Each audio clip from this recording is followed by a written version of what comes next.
Wicho Audiolibros. Biblioteca virtual. Lecturas alternativas. Literatura no oficial de ABA. Programa de los 12 pasos de ABA. Escrito por Ronald L. Rogers. Chandler Scott McMillan. Morris A. Lee. Ronald L. Rogers y Chandler Scott McMillan dirigen centros para el tratamiento del alcoholismo, y ambos son profesores adjuntos de la Universidad de Virginia. Morris A. Lee es un antiguo miembro de la Comisión de Consejeros para el Alcoholismo del Estado de Maryland, y trabaja como asesor en 2 centros para el tratamiento de alcohólicos. Los 12 pasos se publicaron por primera vez en 1939 y continúan siendo el programa más efectivo en la recuperación de la enfermedad del alcoholismo. Este alentador y conciso manual presenta el programa de los 12 pasos de Alcohólicos Anónimos de una manera asequible y fácil de entender. Entre otros temas, da respuesta a las preguntas más frecuentes acerca del sentido de cada uno de los pasos, su auténtico significado y la forma de llevarlos a la práctica. Encontrará en esta obra una clara explicación de los 5 síntomas clásicos que demuestran que la bebida se ha convertido en una enfermedad. Las actitudes defensivas que con mayor frecuencia impiden la recuperación. Cómo los 12 pasos pueden ayudarle a recuperar la autoestima. La necesidad de cambiar y cómo empezar a hacerlo. Cómo los 12 pasos son un verdadero proyecto de salud mental y espiritual. ¿Por qué un alcohólico no puede recuperarse de esta enfermedad devastadora por sus propios medios? ¿Cómo iniciar el camino hacia la recuperación dejando atrás el alcohol? La enfermedad del alcoholismo. Pocas veces hemos visto fracasar a una persona que haya seguido completamente nuestro camino. Esta afirmación, que comienza el capítulo 5 del gran libro de Alcohólicos Anónimos, es tan exacta hoy como lo fue en el momento de su primera edición en 1939, cuando el número de miembros de AA alcanzaba el centenar. El desafío de hoy, igual que en 1939, es cómo conseguir que el camino sea completamente recorrido. Las páginas siguientes constituyen nuestro esfuerzo para, modestamente, ayudarle a usted o permitirle ayudar a alguien a lo largo del magnífico camino hacia la sobriedad, la salud y la felicidad. Al tratar directamente o supervisar el tratamiento de miles de alcohólicos hospitalizados, observamos que nuestros pacientes debían cumplir 3 objetivos o procesos para lograr su recuperación. Primero, debían autodiagnosticarse. Segundo, debían asumir la responsabilidad del tratamiento de su enfermedad. Y tercero, debían aprender cómo usar el programa o pasos de Alcohólicos Anónimos para una recuperación ininterrumpida y definitiva. Si se omitía alguno de estos 3 procesos, nuestro paciente, en la mayoría de los casos, recaía. Descubrimos que el modelo fisiológico de enfermedad crónica para el alcoholismo era el de uso más fácil para el paciente en el momento de autodiagnosticarse y responsabilizarse. Transcurrido el tiempo, la investigación ha demostrado que este es el modelo exacto para el alcoholismo, un proceso fisiopatológico crónico que se transmite genéticamente. Nuestros pacientes pueden identificar sus síntomas con el modelo fisiopatológico crónico y por consiguiente autodiagnosticarse. Ciertamente es más fácil para una persona comprender que es responsable del tratamiento de una enfermedad fisiológica y no de un problema mental o de conducta. Normalmente, estamos acostumbrados a tratar gripes, resfriados y sus variados síntomas y molestias a lo largo de la mayor parte de nuestra vida. Son pocas las personas que acuden al médico por un simple catarro. Pero nuestros pacientes podrían autodiagnosticarse completamente y recaer si no utilizan el programa de AA para una recuperación ininterrumpida y definitiva. Si usted ha leído el libro Alcohólicos Anónimos o Gran Libro, como a veces se le conoce, sabe que los 12 pasos es el programa de Alcohólicos Anónimos, y sabe que tiene poco que ver con una enfermedad fisiológica. En realidad, solo el primer paso dice algo acerca del alcohol. Los que alguna vez han usado estos pasos como programa de recuperación ya saben cómo se emplean en la enfermedad fisiológica del alcoholismo.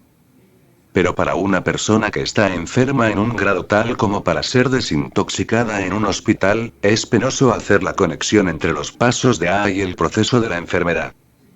Hay un punto que debe ser subrayado. No estamos tratando de reescribir los 12 pasos ni de reinterpretarlos. El programa ha sido suficientemente eficaz como para ayudar a más de 1 millón de personas a recuperarse de esta enfermedad potencialmente fatal. Con el tiempo, toda persona en el programa de Alcohólicos Anónimos debe decidir qué significan para ella esos pasos, y por lo que hemos oído de nuestros miles de amigos en AA, el programa es ligeramente diferente para cada persona. Lo que hemos tratado de hacer en las páginas siguientes es establecer una conexión entre los 12 pasos, paso a paso, con la recuperación de un proceso fisiopatológico crónico llamado alcoholismo. Lo hemos hecho para ayudar a los que inician su recuperación utilizando los 12 pasos y participando en el programa de Alcohólicos Anónimos, con toda la camaradería que comporta esa participación. También esperamos que los familiares y amigos de los enfermos de alcoholismo puedan aprender un poco más acerca de la enfermedad, de Alcohólicos Anónimos, y tal vez de la puesta en práctica del programa familiar Al-Anon. Finalmente esperamos que este libro pueda ayudar a los que ya han comenzado su recuperación a aclarar algo acerca de la enfermedad y de los 12 pasos, por si han pasado por alto algún punto en su camino. Algo no marcha bien cuando bebo. Primer paso: admitimos que éramos impotentes ante el alcohol. Que nuestras vidas eran incontrolables. Evidentemente, nadie que esté en su juicio intentará resolver un problema a menos que crea que éste existe. Todo tratamiento efectivo del alcoholismo debe basarse en el reconocimiento del alcohólico de su propia enfermedad. Este reconocimiento, de impotencia y de una vida descontrolada, es la piedra angular del programa de los 12 pasos. Sin ese reconocimiento, el alcohólico comprobaría que es casi imposible utilizar los pasos restantes con éxito. ¿Por qué? Para comenzar, el alcohólico probablemente todavía bebe y nada, absolutamente nada, interfiere en la claridad de ideas, buen juicio y la acción eficaz de una manera tan poderosa como el ciclo de intoxicación y abandono. De este modo hemos llegado a creer, junto a muchos alcohólicos en recuperación que conocemos, que toda la capacidad de un alcohólico para restablecer su cordura a través de los 12 pasos depende del reconocimiento de la necesidad de una abstinencia total.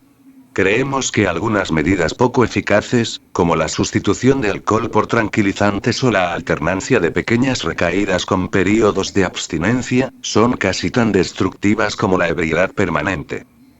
Sin abstinencia, el alcohólico puede sentirse un poco mejor, pero en realidad no se siente bien. Solo se menciona el alcohol en el primer paso y su significado es claro. En él reside la idea fundamental para conseguir la abstinencia ininterrumpida. Tal vez, más que en cualquier otro modelo de alcoholismo, el modelo de enfermedad crónica considera la abstinencia como un prerequisito para la recuperación, ya que los procesos fisiológicos asocia a la enfermedad son en gran medida involuntarios. En pocas palabras, cuando el organismo del alcohólico entra en contacto con el alcohol o drogas similares, tiene lugar un proceso patológico que comienza a ejercer una reacción corporal. Mediante el control de esta reacción, la enfermedad provoca en el alcohólico el deseo del alcohol y la recurrencia al mismo. El alcoholismo dice al alcohólico cuándo, dónde, con qué frecuencia y cuánto debe beber. El alcoholismo hace del alcohol la única medicina eficiente contra el estrés y las tensiones del bebedor. El alcoholismo lleva al alcohólico a poner la bebida por encima de cualquier otro interés y hace que la víctima beba a pesar de los problemas que le causa la bebida. La progresión de esta enfermedad, a la larga, deja al alcohólico indefenso bajo el poder del alcohol, haciendo que pierda todo control sobre su vida. Y es la capacidad para reconocer y admitir esta realidad la que motiva la recuperación. He aquí cómo el alcoholismo produce este grado de impotencia y falta de control. Síntomas de impotencia. Tolerancia al alcohol. Los alcohólicos tienen fama de consumir alcohol en cantidades mayores que la normal sin que su sobriedad se altere de manera perceptible. Esto es un síntoma de tolerancia alcohólica. En nuestra sociedad la tolerancia se considera como una ventaja social antes que como un posible síntoma de alcoholismo. En efecto, es una ventaja para el bebedor ser capaz de consumir una considerable cantidad de alcohol en el transcurso de una noche sin dormirse, ofuscarse o ser desagradable con los demás. Muchos ven esto como un indicio de una fuerza de voluntad superior o de firmeza de carácter y comprensiblemente nos preocuparemos más por una persona que se embriaga que por otra que permanece sobria. Durante la mayor parte de la historia, la medicina dio por sentado que la legendaria gran tolerancia del alcohólico era invariablemente el resultado de beber en exceso. Pero para muchos alcohólicos, esta tolerancia aparece relativamente pronto en su formación como bebedores, y en realidad sirve para estimular el consumo de cantidades de alcohol cada vez más grandes. Si la bebida no entorpece tus actividades, ¿por qué no beber más? Esta tolerancia no deja ver al alcohólico, ni a aquellos que lo rodean, el aumento de la cantidad o la frecuencia con que bebe. En realidad, la tolerancia alcohólica es, probablemente, una adaptación compleja del cerebro y el hígado al alcohol, y posiblemente esta adaptación comienza pronto en el proceso de la enfermedad. Como otras facetas del alcoholismo, la tolerancia tiende a cambiar a medida que la enfermedad avanza. Después de años de protección contra los efectos sedantes y embriagadores del consumo excesivo de alcohol, la tolerancia puede abandonar al alcohólico, y éste descubre que ahora tiene ataques de embriaguez, perceptibles para todos los que lo rodean, incluso si bebe menos que hace unos pocos años. Así como el alcohólico es impotente ante la tolerancia, también lo es para deshacerse de ella. Dependencia física. El segundo indicio del avance del alcoholismo es la aparición de síntomas de dependencia física. Como muchos aspectos de esta enfermedad, los síntomas de dependencia son ligeros al comienzo, y empeoran según avanza la enfermedad. Los primeros indicios de dependencia física son insomnio, ansiedad, irritabilidad, y náuseas, especialmente después de las comidas. El alcohólico atribuye estos síntomas al estrés, las resacas, un resfriado, o de la gripe. Más tarde, la ansiedad puede convertirse en ataques paralizantes de un miedo inespecífico que solo un trago parece aliviar. Además, el insomnio ocasional puede llegar a ser crónico y el alcohol es el único remedio efectivo. Las náuseas pueden transformarse en vómitos diarios, a menudo con el estómago vacío. La irritabilidad se torna constante, y va acompañada por un temblor de manos que se podría identificar como un síntoma de alcoholismo. El efecto virtual de la adicción física es el cambio del motivo que tiene el alcohólico para beber. El alcohol ya no es un pasatiempo o una droga para estimular la sociabilidad. Ahora se ha convertido en una medicina. El alcohol funciona mejor, más rápido y más efectivamente que cualquier medicamento porque el organismo se ha adaptado a él. Aunque algunas personas no lo sepan, el alcohol es tan efectivo precisamente porque estas personas se han convertido en alcohólicas. Es fácil darse cuenta de cómo la dependencia dicta la cantidad de bebida y su frecuencia. El alcohólico bebe tanto como necesita para calmar su sistema nervioso perturbado por la abstinencia, no sin antes contrapesar esta necesidad fisiológica con la compulsión por la bebida dentro de lo socialmente aceptable. Si beber en las horas de trabajo se traduce en la pérdida del mismo, usted probablemente se resistirá a beber en esas horas. Pero cuando sale de su trabajo, una copa será su primera preocupación. Y a medida que la dependencia aumenta, la bebida socialmente aceptable llegará a ser irrelevante, y la necesidad fisiológica de alcohol, arrolladora. Pérdida de control.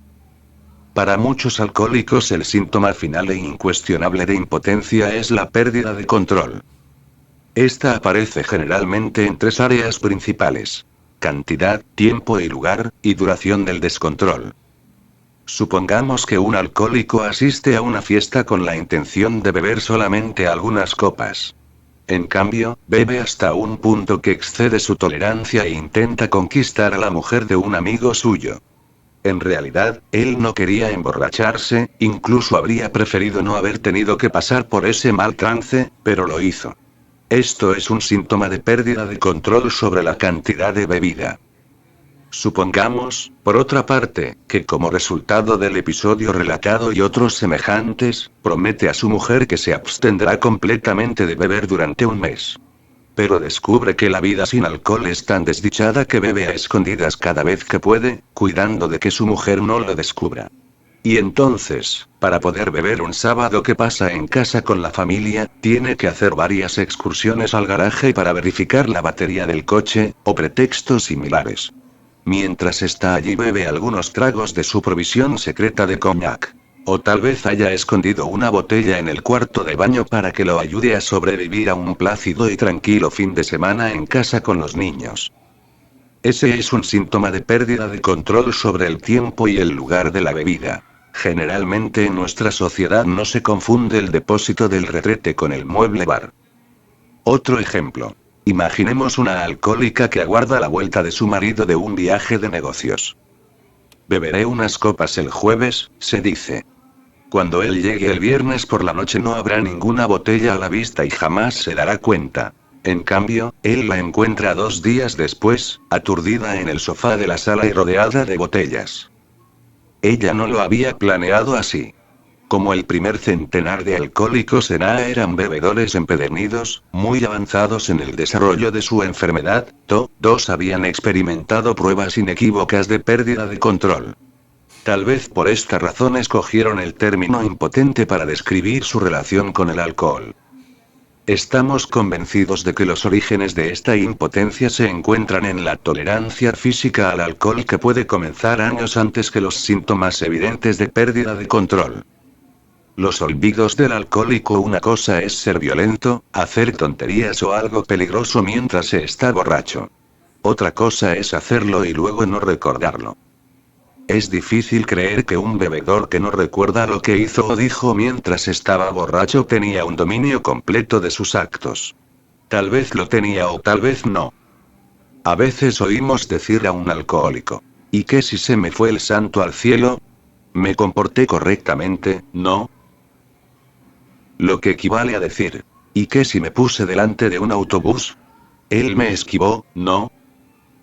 Hay millones de historias de amnesia de A, pero una de nuestras favoritas es la de una mujer que, no habiendo bebido durante 3 meses, decide asistir a un cóctel con su marido. Vestida elegantemente y llevando unas empanadillas calientes en una fuente cubierta, tomó un taxi para reunirse con su marido en la fiesta. En el camino decidió detenerse y tomar un par de copas en un bar. Unas horas más tarde, se despertó de un profundo sueño en la sala de espera de un aeropuerto. Horrorizada, preguntó a un empleado dónde podía tomar un taxi, pensando en qué diría a su marido por no haber ido a la fiesta. El empleado le contestó en un idioma desconocido para ella. Había volado a París. Las empanadillas, nos contaba después, estaban frías. Deterioro fisiológico. Si hay algo que atemoriza al alcohólico es la posibilidad de tener una enfermedad como la cirrosis hepática. Pero esta enfermedad refleja solo una pequeña parte del deterioro fisiológico que acompaña al alcoholismo. El alcoholismo es la causa, directa o indirectamente, de más ingresos hospitalarios que cualquier otro factor. Sin embargo, esta implicación puede no ser evidente porque frecuentemente ingresan alcohólicos en el hospital con un diagnóstico que no es el de alcoholismo. No nos engañemos. Un número significativo de víctimas de ataques cardíacos son alcohólicos. También lo son muchos de los ingresados por úlceras, pancreatitis, gastritis, problemas pulmonares y un sinfín de enfermedades. Muchos internos con lesiones cerebrales en unidades para patologías crónicas, que ni siquiera pueden recordar su nombre, llegan a este estado a causa del alcoholismo. Por más que una enfermedad física pueda atemorizar a un alcohólico, lo más probable es que sin un tratamiento específico para alcoholismo, éste siga bebiendo aunque tenga otra enfermedad. ¿Por qué? Porque esa es la naturaleza del alcoholismo y es otro excelente ejemplo de hasta qué punto un alcohólico llega a ser impotente ante el alcohol. ¿Cómo se pierde el control de la vida? La segunda parte del primer paso está relacionada con el descontrol cotidiano. Como otras enfermedades que afectan al cerebro, el alcoholismo produce un número de síntomas psicosociales que se presentan como problemas relacionados con el alcohol. Estos son muchos y variados y se acumulan a medida que la enfermedad avanza. En las primeras etapas el alcohólico tiene relativamente pocos problemas a causa del alcohol, a pesar de que ya está enfermo. En etapas posteriores, a veces la vida misma parece una cadena de problemas relacionados con el alcohol. Sin embargo, hay algo que nos llama la atención. Los alcohólicos, junto a sus familiares, amigos, médicos y la mayoría de las personas, tienden a confundir estos resultados del alcoholismo con sus causas. Supongamos que observamos un alcohólico que sufre pérdidas de control en las etapas intermedias de la enfermedad. Con regularidad, aunque no cada vez que bebe, consume más alcohol. El resultado es que llega a casa con una tajada impresionante. Su mujer empieza a creer que se pasa de la raya y se queja de ello. Ahora bien, si este problema continúa a pesar de sus quejas, la esposa imaginará que su marido ha hecho cierta elección consciente. Ella jamás sospechará que su marido, en otros aspectos, una persona muy competente, puede tener dificultades con la bebida. Tampoco lo sospecha el alcohólico. Igualmente ella, cree que la bebida en exceso es en gran parte un asunto de ceder a la tentación o de falta de voluntad. Naturalmente, él se enfadará por la opinión que su esposa tiene de él, pues cree que no tiene fuerza de voluntad o es un irresponsable. Desgraciadamente no hay manera de resolver este conflicto. Puesto que el alcohólico pierde el control sobre la cantidad, frecuencia y ocasión de beber, continuará, de un modo cada vez más asiduo, bebiendo más de lo que su mujer cree que debería. Puesto que ella cree que para su marido sus sentimientos son indiferentes, se enfadará aún más y se volverá hostil en su relación con él. Luego él llegará a creer que es la hostilidad que ella le muestra la que lo empuja hacia el alcohol. Ella llegará a convencerse de que él es personalmente responsable de su creciente enfado. Lo que falta es una comprensión del proceso patológico. Cuando este estancamiento de la relación se extiende para convertirse también en incompatibilidad sexual, discusiones familiares y económicas, y en una casi total interrupción de la comunicación, es fácil olvidar que estos conflictos son el resultado de un alcoholismo desatendido. Si no hay alcoholismo, no hay problemas. Quizás otros problemas, pero no estos. 5 años más tarde, después de un doloroso divorcio, este alcohólico acude a tratarse. ¿Desde cuándo cree él que comenzó a beber en exceso? Con regularidad, desde las últimas etapas de su matrimonio. Olvida, o tal vez nunca entendió, el papel que el alcoholismo jugó en la ruptura de su matrimonio. Como el alcohol dificulta el funcionamiento cerebral, el alcohólico de las etapas intermedias y últimas descubre que es cada vez más difícil resolver algunos aspectos de la vida que antes habría resuelto con facilidad. Atrapado entre la intoxicación y su abandono, cada vez menos capaz de beber sin dificultades, sufrirá el alcoholismo en cada aspecto de su vida. En cierto modo, sufre más, de culpa, preocupación, ansiedad, confusión mental, inseguridad, y un claro malestar físico, cuando no está bebiendo que cuando lo está, lo cual refuerza aún más su creencia de que dejar el alcohol podría acabar con él. No es raro para un asistente social o un médico encontrarse con un alcohólico que tenga problemas matrimoniales, legales, familiares, económicos, sexuales, laborales y emocionales, todos al mismo tiempo y que pueden tener su origen en el consumo del alcohol. A menudo son estos problemas los que motivan al que fuera en otro tiempo un alcohólico reacio a buscar ayuda. En muchas sociedades, las personas que tienen dificultades para solucionar sus asuntos miran de rodearse de otras cuya misión es solucionarles la vida. Estas personas son jueces, médicos, oficiales de justicia, asistentes sociales y religiosos. Si usted comprueba que hay una o más de estas personas en su vida a causa de la bebida, eso es un indicador de alcoholismo. Es importante recordar que en el modelo patológico, la impotencia y el descontrol se entienden como el resultado lógico del avance del alcoholismo. Solo son un estado de alteración fisiológica y su consiguiente efecto a largo plazo en la conducta del alcohólico. De un modo similar, aunque tal vez menos dramático, los enfermos de diabetes, los cardíacos, y los pacientes con enfisema experimentan una impotencia en ciertos aspectos de su vida. Un enfermo de enfisema debe aceptar la disminución de su capacidad pulmonar, y aprender a vivir con un poco menos de aire. Un paciente cardíaco tal vez no sabía que su corazón se debilitaba con los años, pero una vez que se lo han diagnosticado debe aceptar la necesidad de reducir su trabajo y estrés. A un diabético no le gusta inyectarse insulina cada día, pero sabe que sin ella no podría sobrevivir. En cada ejemplo el tratamiento efectivo depende de la disposición individual para admitir el grado y severidad de su enfermedad y reconocer la importancia de tratarla. Del mismo modo, los alcohólicos aprenden a vivir sin alcohol, lo que no es fácil para muchos de ellos, simplemente porque tienen que hacerlo. Es necesario porque son impotentes ante el alcohol y han perdido todo control sobre su vida. Enseñadme la salida.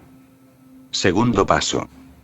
Llegamos al convencimiento de que solo un poder superior a nosotros mismos podría devolvernos la cordura. Para entender el segundo paso, póngase en el lugar de uno de los primeros miembros de AA, antes que el gran libro fuera escrito, incluso antes de que la organización tuviera su nombre. Si usted fuera un miembro del grupo, habría hecho durante su vida decenas de miles de promesas de dejar la bebida a cientos de personas diferentes. A veces lo consiguió por algunos meses, otras al cabo de una hora estaba bebiendo. Puede haber sacrificado su trabajo, fortuna o familia por la bebida. En realidad puede haberlo hecho en varias oportunidades. Después de años de insistencia tenaz en hacer las cosas a su manera, finalmente, a regañadientes, usted llega a la conclusión de que es impotente ante el alcohol y de que su vida está descontrolada. Pero luego se encuentra ante un nuevo dilema. Si fuera impotente, incapaz de recuperarse por su propia voluntad, entonces, ¿quién o qué le proporcionará la fuerza para aprender a vivir sin alcohol? ¿Quién le dará aquello que ha sido incapaz de encontrar tantas veces en el pasado? Obviamente la respuesta se debe encontrar fuera de usted mismo.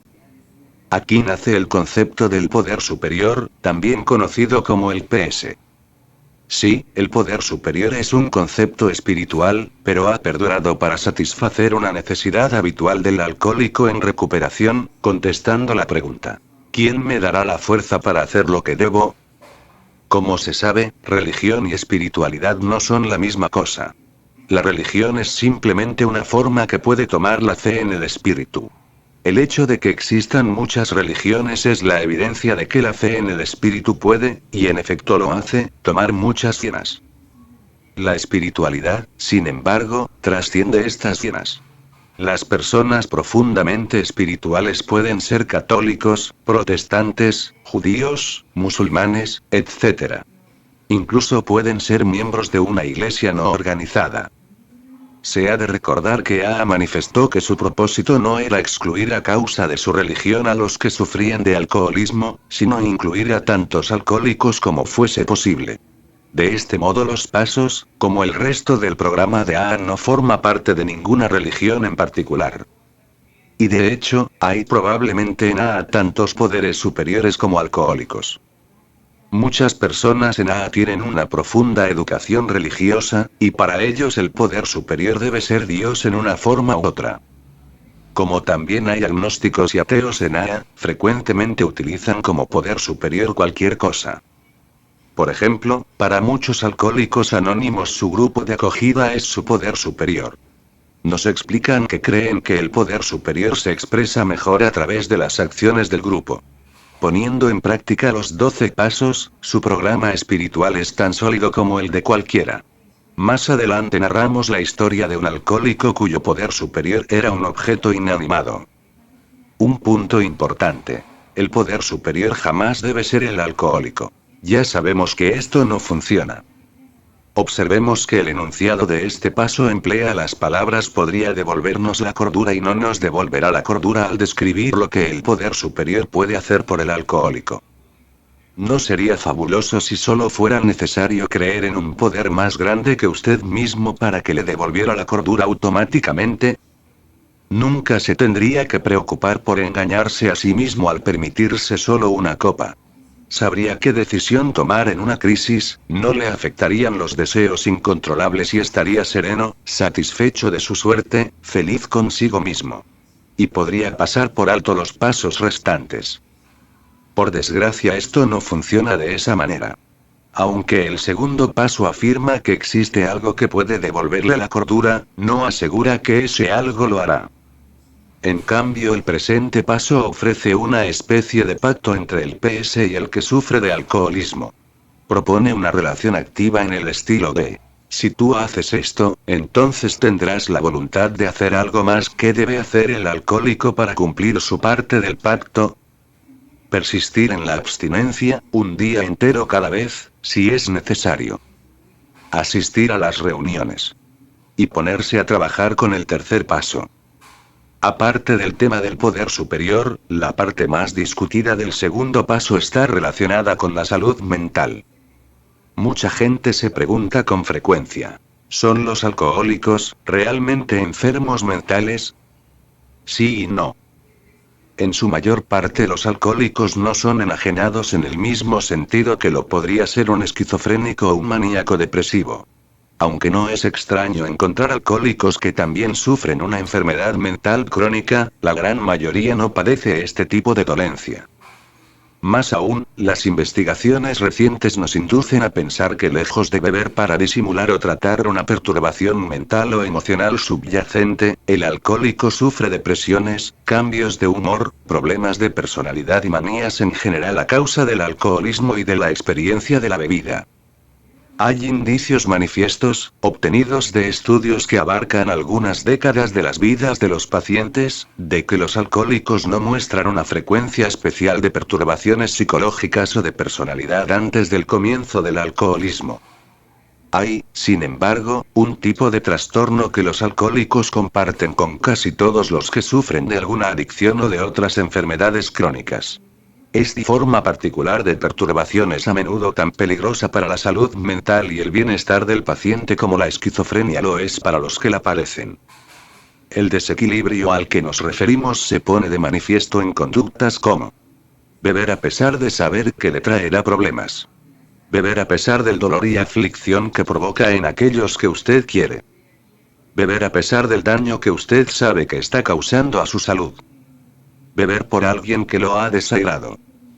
Beber para probar que puede controlar la bebida a pesar de que su experiencia le ha demostrado que no puede.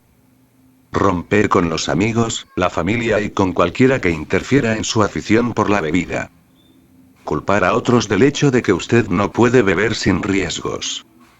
Insistir, a pesar de todas las pruebas en contra, en que usted es diferente de otras personas que sufren de alcoholismo. Buscar pretextos para recaer después de haber logrado un tiempo de abstinencia. Resistirse a los esfuerzos de aquellos que le rodean para conseguir que busque la ayuda que necesita. Permitir que su orgullo se imponga a la necesidad de aceptar un tratamiento. Todos los adictos comparten este tipo de desequilibrio y para ellos constituye, en todos sus aspectos, algo tan peligroso como una verdadera enfermedad mental. Tal como un diabético que rechaza la insulina, o un paciente cardíaco que se empeña en trabajar 16 horas diarias, un alcohólico que esté dominado por la irracionalidad se resistirá a recuperar la salud y, téngalo por seguro, esta puede ser una lucha a muerte. Si esto no es enajenación mental, no sabríamos cómo calificarlo. Aprendiendo a seguir instrucciones. Tercer paso: decidimos poner nuestra voluntad y nuestras vidas al cuidado de Dios tal como nosotros lo concebimos. En el primer paso el alcohólico admitía que sufría de alcoholismo, una enfermedad progresiva que le quitaba el control sobre el alcohol y sobre su vida. Este reconocimiento proporcionaba el motivo necesario para trabajar en los pasos restantes. En el segundo paso el alcohólico elegía un poder más grande que él mismo para darse fuerza y orientación a lo largo del camino hacia la recuperación. De este modo el segundo paso proporcionaba aquello que la fuerza de voluntad no podía. Observemos que hasta aquí, a pesar de estos cambios de actitud y de abordaje, no se ha pedido al paciente de alcoholismo que haga nada. El alcohólico no ha llevado a cabo ninguna acción específica, no ha efectuado ninguna alteración concreta en su estilo de vida, más allá de, probablemente, dejar de beber, y asistir a algunas reuniones. Parece demasiado fácil para ser verdad. Y en realidad lo es. Los cambios auténticos comienzan con el tercer paso. A veces se llama a este el paso de la acción. También se lo ha llamado el paso más difícil, e incluso el paso que separa a los ganadores de los perdedores. Para entender el porqué, y para conocer la importancia del tercer paso en el programa de los 12 pasos, deberíamos introducir el simple concepto de seguir instrucciones. Encontramos esta frase por todas partes en AA, y por una buena razón. Ella puede ser realmente la clave de los primeros meses de participación. Muchas personas, entre ellas los alcohólicos, no son muy hábiles para seguir instrucciones. Todos tenemos algún conocido que, cuando recibe un regalo navideño que especifica para montarlo siga a las instrucciones, se empeña en hacer chapuzas durante 1 o 2 horas antes de decidirse a mirar las pautas de montaje que eran el punto por donde debía haber empezado. Para entonces, naturalmente, el regalo es un revoltijo irreconocible. Conocemos personas que consideran un insulto personal si se espera de ellos que pidan consejo a la hora de emprender algo.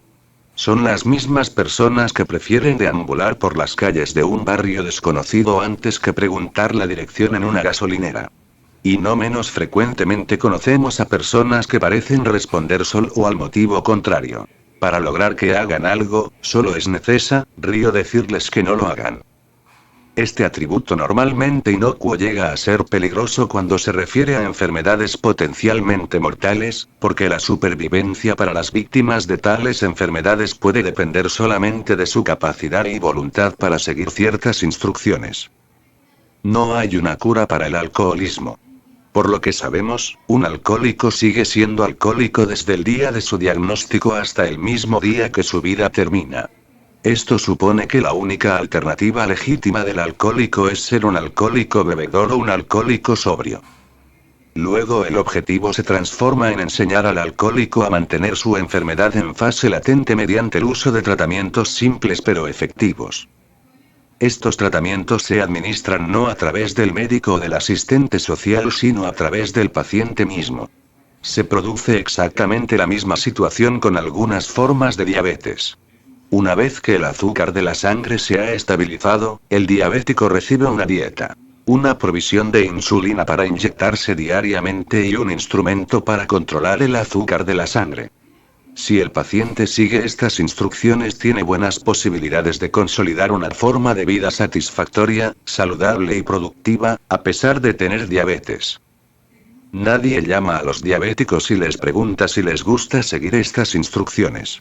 El hecho es que a la mayoría de ellos no les gusta en absoluto y normalmente pasan por un periodo de resistencia al tratamiento. Prueba, en algunos casos, con métodos ingeniosos para eludir la dieta u otras instrucciones.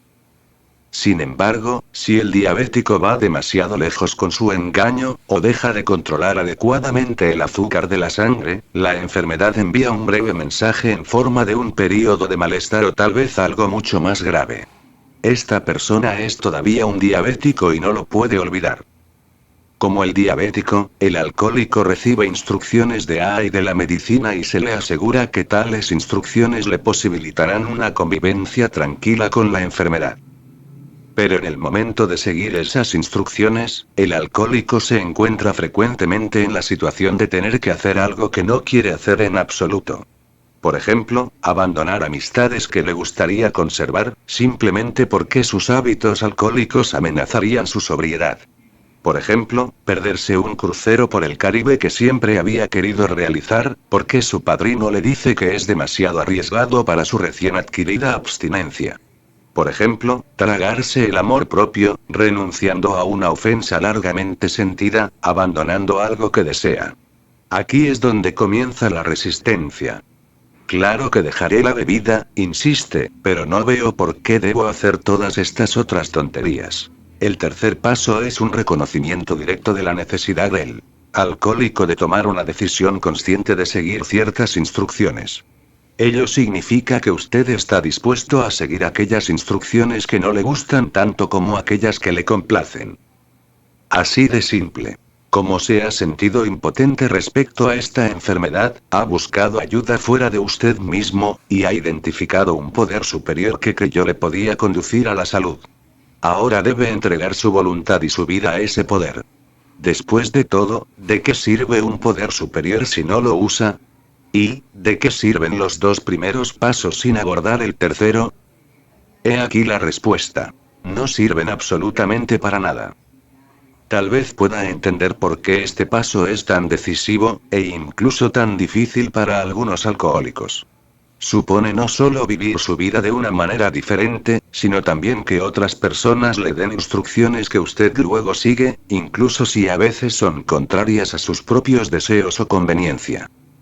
En cualquier grupo de 50 personas seleccionadas al azar, probablemente habrá unos pocos individuos que son competentes para seguir instrucciones. Luego habrá otro grupo más numeroso que es a veces competente dependiendo de la dirección del viento. Finalmente habrá una mayoría que lisa y llanamente no soporta que se le diga qué hacer o qué medidas tomar. ¿Qué grupo cree usted que tiene más dificultades con la recuperación, ya sea del alcoholismo, diabetes o enfermedades cardíacas? Lo ha adivinado. Aunque parezca extraño, algunas personas creen que la frase fundamental en este paso es Dios tal como nosotros lo entendemos. No estamos de acuerdo. Creemos que la clave de este paso reside en la comprensión de lo que significa poner nuestra voluntad y nuestras vidas. Nuestra impresión es que la frase tal como nosotros lo entendemos está recalcada porque en realidad no importa, al considerar este paso, quién o qué cree usted que es Dios. Esto además subraya la naturaleza espiritual, más que religiosa, del programa mismo. Si ha descubierto un poder superior en el que cree, y comienza a entregar su voluntad y su vida a ese poder, entonces el paso tiene que producir resultados para usted. Prometimos contar la historia de un alcohólico cuyo poder superior era un objeto inanimado. Conocimos una persona cuyo trabajo era conducir su camión de aquí para allá todo el día yendo de un lugar a otro. Lo estaba pasando muy mal con los pasos segundo y tercero porque no podía convencerse de la conveniencia de creer en ningún tipo de poder superior y mucho menos entregarle nada. Pero estaba afligido por cientos de problemas que le preocupaban constantemente mientras conducía su camión de un sitio a otro. Su padrino le dijo que ya que no podía librarse de estas inquietudes, siguiera el siguiente procedimiento. Cada vez que una de estas preocupaciones lo asaltara mientras conducía, debía aparcar, apuntar el problema en un trozo de papel y meterlo en la guantera. Eso le permitiría, al menos por un tiempo, desembarazarse de ese problema concreto. Algunos meses después, cuando ya había llenado y vaciado su guantera 8 o 9 veces, se dio cuenta con admiración que había estado entregando cosas durante todo el tiempo, y que su poder superior era la guantera de su camión. En realidad no importa quién o qué pueda ser su PS. Solo importa que aprenda a usarlo. En busca del autoconocimiento. Cuarto paso: sin ningún temor hicimos un inventario moral de nosotros mismos. En el alcoholismo, como en otras enfermedades crónicas, la responsabilidad del éxito o fracaso del tratamiento descansa directamente sobre los hombros del paciente. Solo el alcohólico puede, con apoyo y consejo adecuado, establecer y mantener un programa de recuperación. Por consiguiente, el modo más efectivo de tratar esta enfermedad no supone ayudar al alcohólico, sino que consiste en enseñar al alcohólico a ayudarse a sí mismo. Y la base más firme para la autoayuda es el autoconocimiento. Cuanto mejor se conozca a sí mismo, mejor capacitado estará para desarrollar estrategias que le ayuden en su recuperación. El cuarto paso favorece el autoconocimiento a través de un proceso de autoexamen. Observando detenidamente sus actitudes, actos y comportamiento, puede identificar firmezas y debilidades en su propio programa de recuperación. Es importante comprender el uso del término moral en este paso. Cuestiones morales son aquellas que conciernen a lo bueno y lo malo. La intención del cuarto paso no es señalar acusadoramente a usted o a otras personas por lo que hasta ahora ha funcionado mal en su vida. Este paso no se formula para hacerlo sentirse culpable por lo que hizo o dejó de hacer en el pasado. Creemos que el valor principal del cuarto paso reside en ayudarlo a identificar aquellos aspectos de su comportamiento que podrían interferir en su recuperación. Tal interferencia parte normalmente de 2 puntos. Las defensas que le impiden ver la extensión y la gravedad de la enfermedad, o los peligros de una recaída. Y los juicios irracionales e improductivos que hacen la vida difícil incluso cuando se está sobrio. Aunque seríamos los primeros en protestar contra la insinuación de que el alcoholismo representa alguna forma de inmoralidad, o que el alcohólico es el responsable de su enfermedad, creemos que hay un definido aspecto moral en el tratamiento. Es decir, una vez que ha entendido qué es el alcoholismo, y ha sido diagnosticado como alcohólico, usted está obligado por esa razón a tratarse. Y donde interviene un tratamiento, hay claramente métodos buenos y malos de recuperación. Al cabo de años de trabajo con alcohólicos hemos llegado a convencernos de que muchos de ellos quieren recuperarse del alcoholismo una vez que se dan cuenta que lo sufren. En algunos casos, sin embargo, este deseo de estar bien se ve socavado por las defensas y por los juicios irracionales que predisponen al alcohólico al fracaso. Por consiguiente, pensamos que el cuarto paso debería representar una valoración efectuada por el alcohólico de su comportamiento pasado, sus actos presentes y sus planes futuros en lo que se refiere a esta enfermedad. Defensas. Las defensas del alcohólico normalmente se centran en torno a dos tipos de comportamiento que en términos de esta enfermedad son sin duda malos. Uno es beber. Esto no significa que el consumo de alcohol sea constitucionalmente malo para la mayoría de las personas, y no lo es. Pero beber es destructivo para el alcohólico, y en cierto punto llega a saberlo durante el desarrollo de la enfermedad. El consumo de alcohol se debe justificar de alguna manera a pesar de las consecuencias desagradables que conlleva. A medida que el alcohólico pierde su control, y la vida se hace incontrolable, esas justificaciones se vuelven cada vez más extravagantes. El segundo comportamiento, por lo general cercado por un muro de defensas, trae consigo el fracaso en el desarrollo de un programa efectivo de recuperación. De este modo muchos alcohólicos intentan tratar su alcoholismo asistiendo alguna vez a las reuniones de AA, dejándose ver en la consulta del psicólogo o bebiendo menos. Esto es como tratar de barrer un palacio con una pluma. El siguiente es un breve examen de las defensas habituales del alcohólico.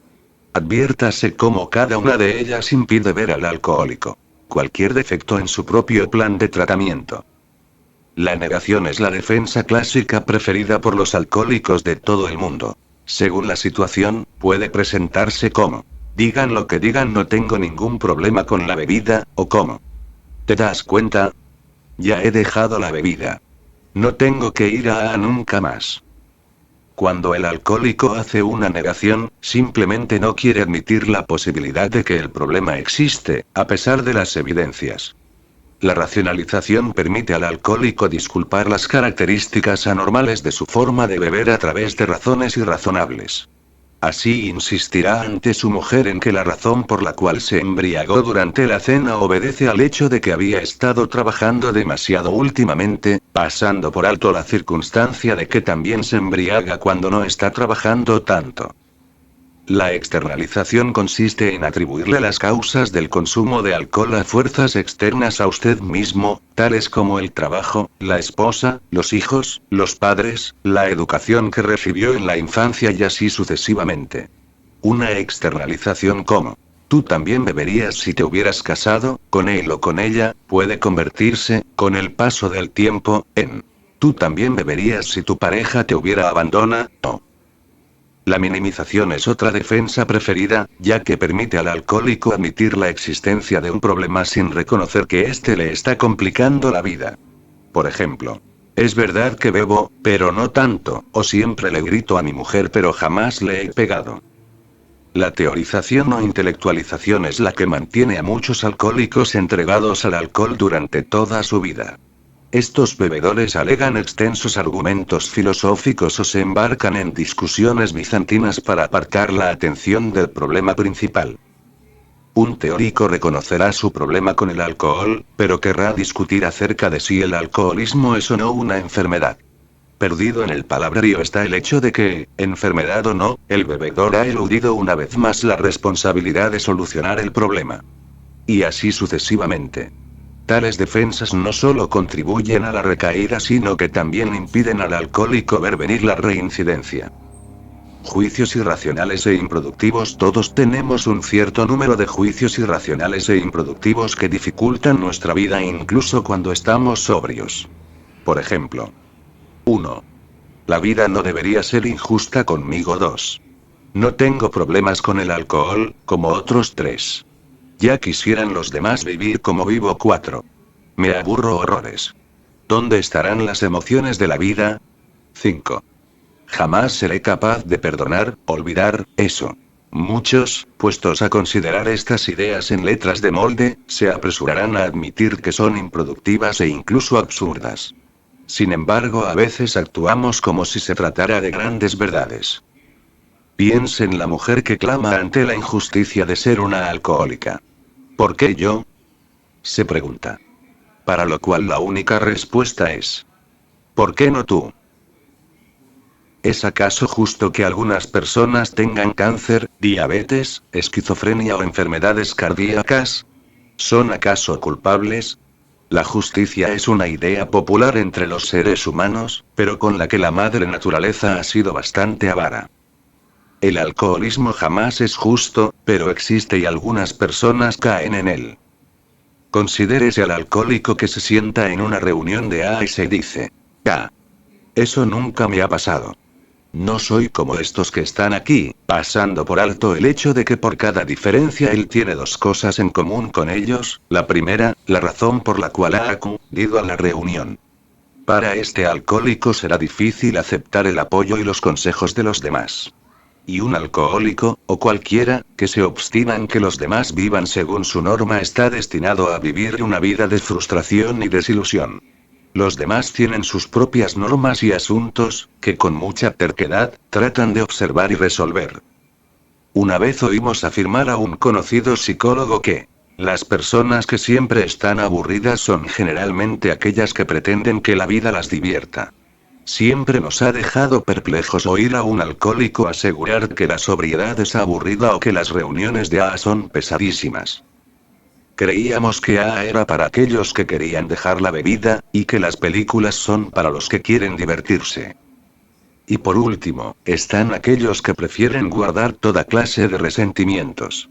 De todos los peligros para la sobriedad, tal vez este es el peor. El resentimiento no es simplemente la cólera. Es la cólera por una situación en la cual usted se siente la víctima y además insultado, utilizado o perjudicado. Los resentimientos nos recuerdan lo ilusorio de la afirmación «la vida es bella», y hace del simple consejo de vivir un día cada vez una imposibilidad. ¿Cómo se puede estar en el presente cuando se actúa como si la vida estuviese controlada por el pasado? Por ejemplo, me dejó hace 5 años. Por eso bebo. Claro.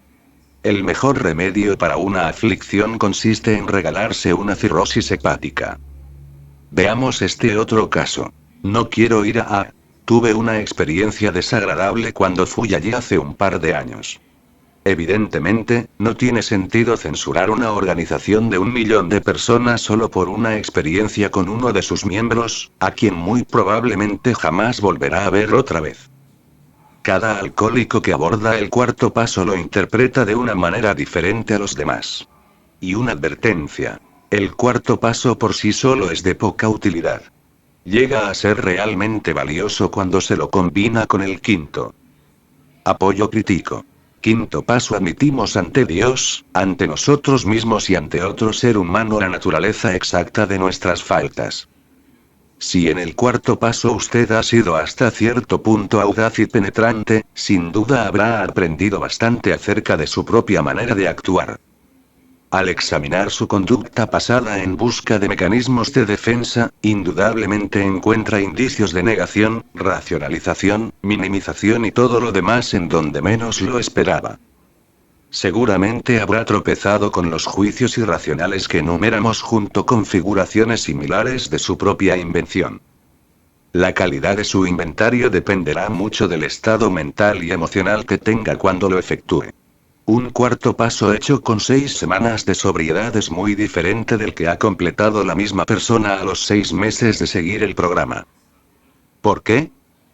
Simplemente porque usted ha cambiado y su funcionamiento psicológico mejora con el paso del tiempo, dado que ya no hostiga ciegamente su cerebro con alcohol u otras drogas. Esta es la razón por la cual llamamos a esto recuperación. Al finalizar el cuarto paso, sea cual sea su estado mental, usted lleva a cabo dos cometidos valiosos a su restablecimiento. Primero, usted concentra su atención en sí mismo, muy especialmente en su consumo de alcohol. Si usted se parece a la mayoría de alcohólicos, esto contrasta con su actitud previa a su entrada a... En ese momento su atención estaba generalmente concentrada en todo y en todos, pero jamás en su bebida. Segundo, el cuarto paso le permite valorar, en la forma más positiva para usted, las fuerzas y debilidades relativas de su propio programa, teniendo en cuenta las realidades que suponen el tratamiento del alcoholismo. He aquí un ejemplo. Conocimos a un hombre que pasó algunos periodos dentro y otros fuera de A, o como se dice a menudo, dando vueltas al programa, durante un año aproximadamente. Asistía a las reuniones regularmente y parecía tener ganas de que todo saliera bien, pero siguió teniendo recaídas de una semana de duración cada 3 meses. Cada recaída era, naturalmente, más dolorosa que la anterior y aunque solo bebía unas cuantas semanas durante el año, parecía tener más problemas relacionados con el alcohol que cuando bebía diariamente. Ante la insistencia de su padrino, siguió adelante y probó el cuarto paso, y enseguida fue capaz de identificar su problema. Se había casado, según supimos, en el seno de una numerosa familia italiana que era aficionada a organizar, a la menor ocasión, alegres fiestas regadas con vino. Él y su esposa siempre asistían a ellas porque ambos disfrutaban en compañía de sus familiares y no querían ofenderlos.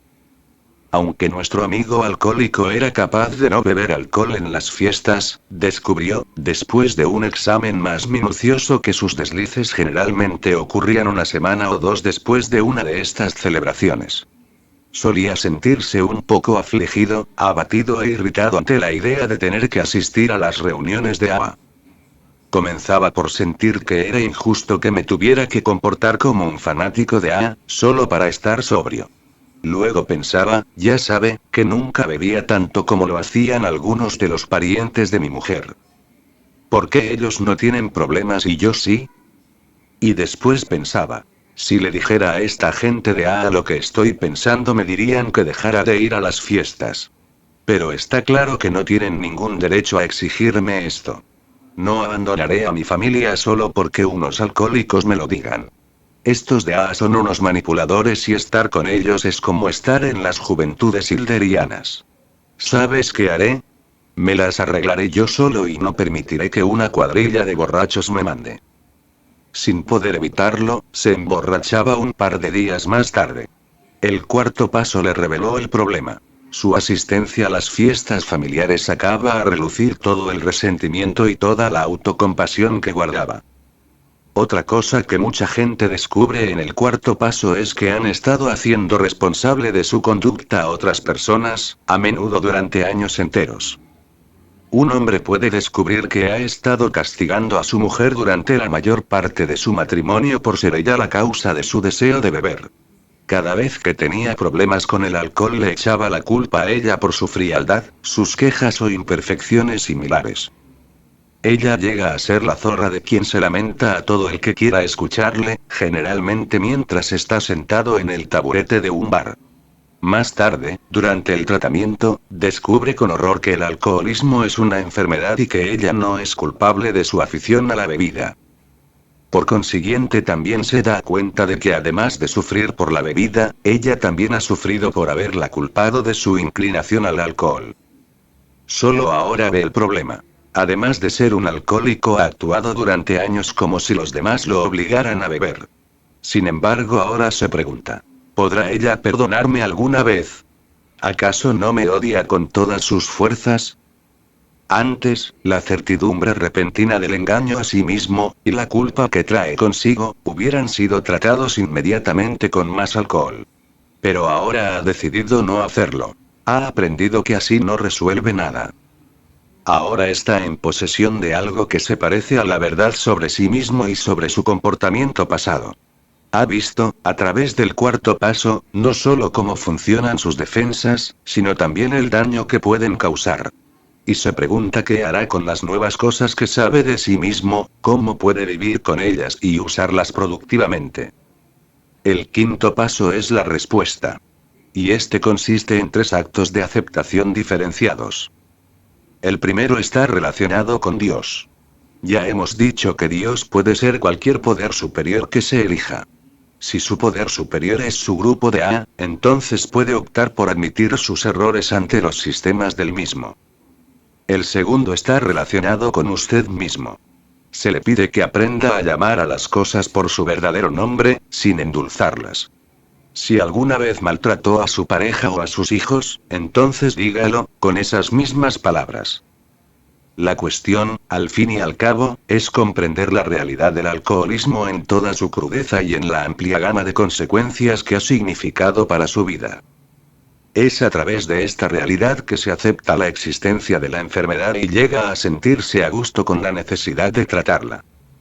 La tercera aceptación es la de otro ser humano. Le sugerimos que escoja a alguien en quien usted confíe para decirle la verdad. Puede ser un amigo íntimo, tal vez alguien en a quien admire, respete y crea. Incluso podría ser alguien prácticamente desconocido. Sea quien fuere, debería ser una persona de quien usted pueda aceptar una crítica. Muchos en A utilizan a su padrino para el quinto paso. Si usted no tiene padrino, vuelva al cuarto paso y trate de descubrir por qué. Tal vez usted esté tratando de desembarazarse del compromiso que trae consigo la relación entre el padrino y el recién llegado. Tal vez esté buscando a un gurú antes que a un padrino, o tal vez usted es un egoísta que no cree que alguien le pueda enseñar algo. Una utilidad importante del quinto paso es que quema algunos puentes claves entre usted y aquel antiguo alcohólico, enfermo y anclado en las defensas que usted solía ser. Naturalmente, será difícil volver a sus gastados pretextos después de ser más consciente de lo que le pasa. El quinto paso, en este sentido, cierra una puerta al pasado mientras abre una nueva al presente. Ahora está comprometido en un diálogo vivo con su poder superior, con un tercero y, lo más importante, con usted mismo. Esto refuerza su propia imagen no solo como un alcohólico, sino de un modo más relevante, como un alcohólico que se está recuperando progresivamente.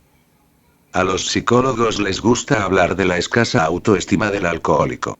Los 12 pasos lo pueden remediar si usted lo permite. La necesidad de cambiar y el cambio. Sexto paso. Estuvimos dispuestos a dejar que Dios eliminase todos esos defectos de carácter. Séptimo paso. Humildemente le pedimos a Dios que nos librase de nuestros defectos.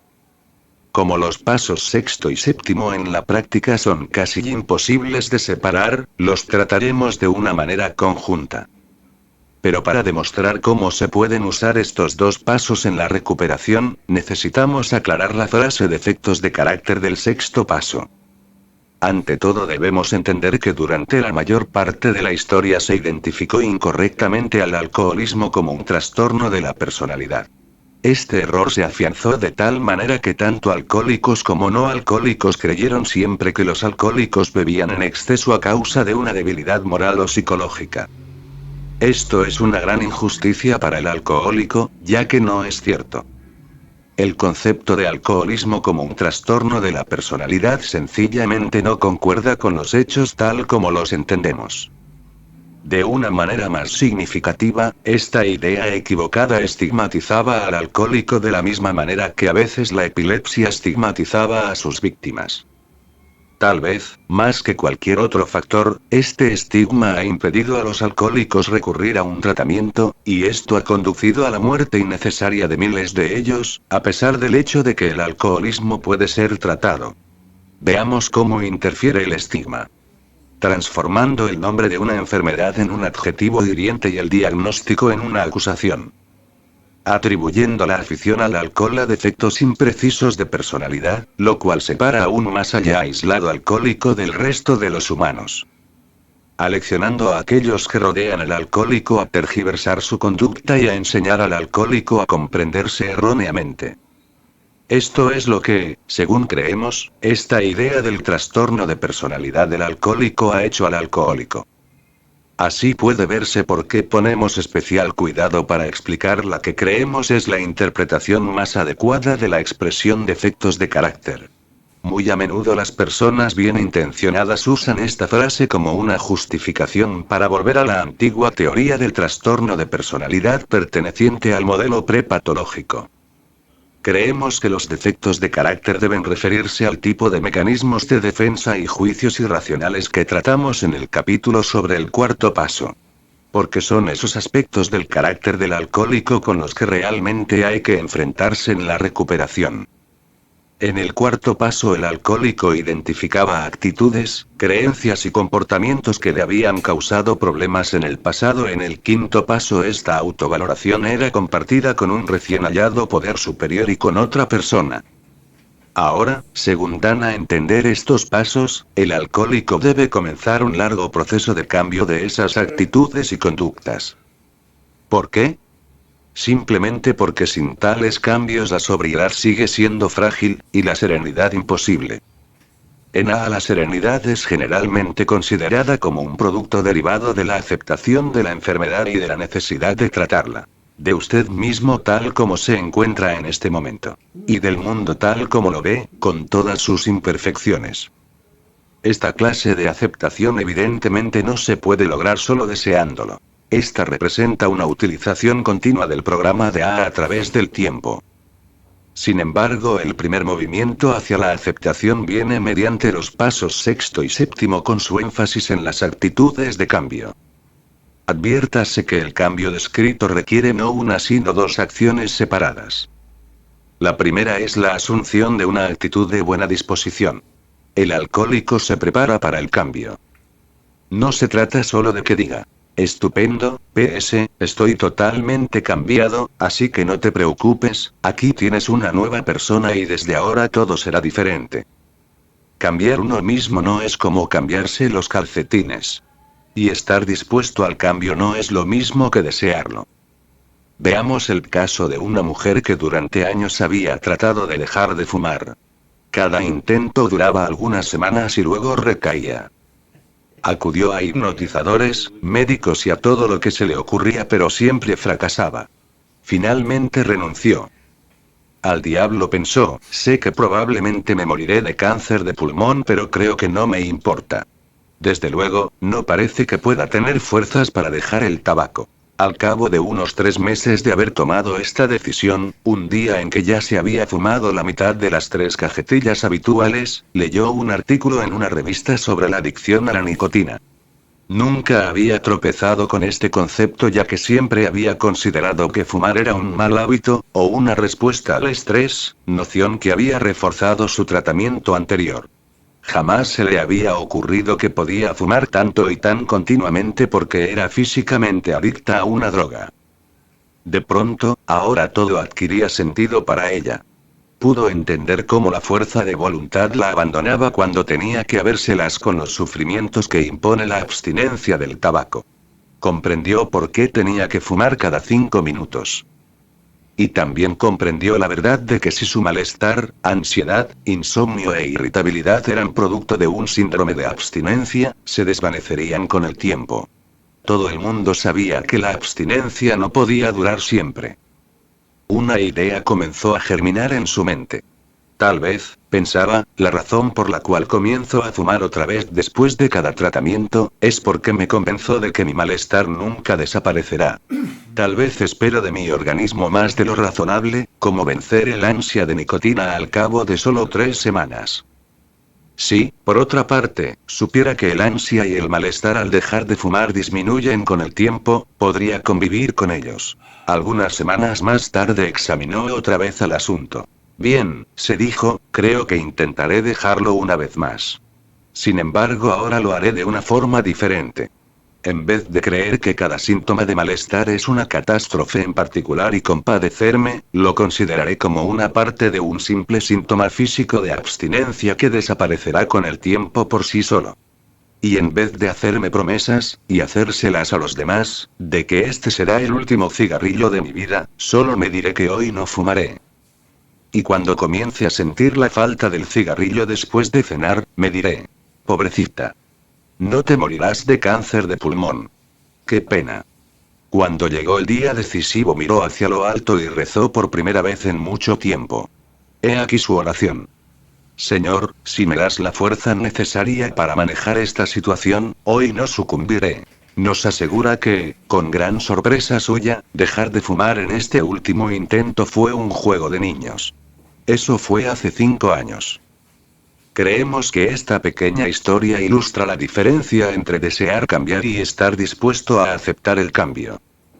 Y creemos que la misma verdad es aplicable al alcohólico que, habiendo dejado la bebida por milésima vez, desea desesperadamente hacer de esto una condición permanente. Sus posibilidades de éxito dependen no solo de su deseo de cambio, sino también del deseo de aceptar lo que sucede cuando el cambio ocurre. Cuando un alcohólico se autodiagnostica por primera vez y deja de beber, decimos que está en colaboración.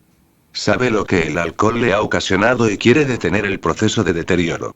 Se ha hecho miembro de AA y ha comenzado a trabajar estos pasos en la esperanza de que lo ayudaran a aprender a vivir sin el alcohol. Dicho de otra manera, ha seguido unas instrucciones. En muchos casos estas instrucciones tienen una procedencia externa. El hecho de vivir sobrio no le parece al alcohólico algo totalmente natural. Si bebe es porque lo cree necesario y porque teme otras opciones que además le parecen peregrinas. Andando el tiempo, en algún momento, con una ligera diferencia para cada persona, esta actitud cambia. Acepta el nuevo estilo de vida que ha elegido. Más que provenir del consejo de otros, la sobriedad llega a ser un producto de sus propios deseos. Ahora se trata de un programa interno que usted sigue. No beber, un asunto tantas veces pensado, se transforma en algo tan natural como levantarse por la mañana. En vez de luchar consigo mismo por asistir o no a cierto número de reuniones de AA, ahora usted quiere ir a ellas porque le son valiosas. Este es el proceso, el de la transición de la colaboración a la aceptación, que los pasos sexto y séptimo facilitan. Generalmente cuando una persona se entera de que sufre una enfermedad incurable, experimenta un repentino sentimiento de humildad. Aquello que normalmente ocupa sus pensamientos, dinero, sexo, gloria, éxito o fracaso, pierde importancia. Cualquier problema que tuviera le parece ahora insignificante, no le merece atención. Algunos dicen que en esta situación, el tiempo parece detenerse un momento, como si algo que puede amenazar su vida, amenazará también la existencia misma del mundo. Incluso cuando ya están en tratamiento, y a medida que pasan los días, los pacientes de estas enfermedades afirman que tienen una nueva conciencia de la importancia relativa de los asuntos mundanos y de sus egocéntricas ambiciones ante esta demostración de su propia mortalidad. Esto es totalmente comprensible. Los seres humanos pasamos gran parte de nuestra vida hablando de la importancia de la buena salud, pero aprendemos a valorarla cuando no la tenemos. La salud es lo principal, nos enseñaron nuestras abuelas, pero nunca obramos como si eso fuera verdad. Siempre quisimos algo más que estar vivos. Y así es, hasta que nos enfrentamos con la posibilidad de morir. Llegados a este punto, las cosas importantes de la vida cambian. Desde obtener un ascenso en el trabajo, cambiar el coche, demostrar su eficiencia, a las cosas más simples. Como compartir una comida con su mejor amigo, disfrutar de una agradable tarde de fútbol, saber que, una mañana más encontrará a su lado en el lecho un rostro querido. Las personas que sufren un ataque al corazón perciben estas sensaciones, también los pacientes con cáncer. Padecer una enfermedad incurable, potencialmente mortal, nos enseña que la vida más que un derecho es un verdadero privilegio. Un privilegio del que a menudo se abusa. Cuando un alcohólico empieza a tratar por primera vez su enfermedad, lo hace desde la perspectiva más estrecha. La idea de que todos estos años de problemas con el alcohol, tan reiteradamente atribuidos a las circunstancias, a otras personas, a trastornos psicológicos y cosas parecidas, podrían representar realmente el desarrollo de una enfermedad potencialmente fatal, no tiene cabida en él. En cambio, el alcohólico se preocupa por la manera en que dirá que no a las bebidas en una fiesta, por la asistencia a las reuniones de AA, por lo que hará cuando se enfrente con un problema.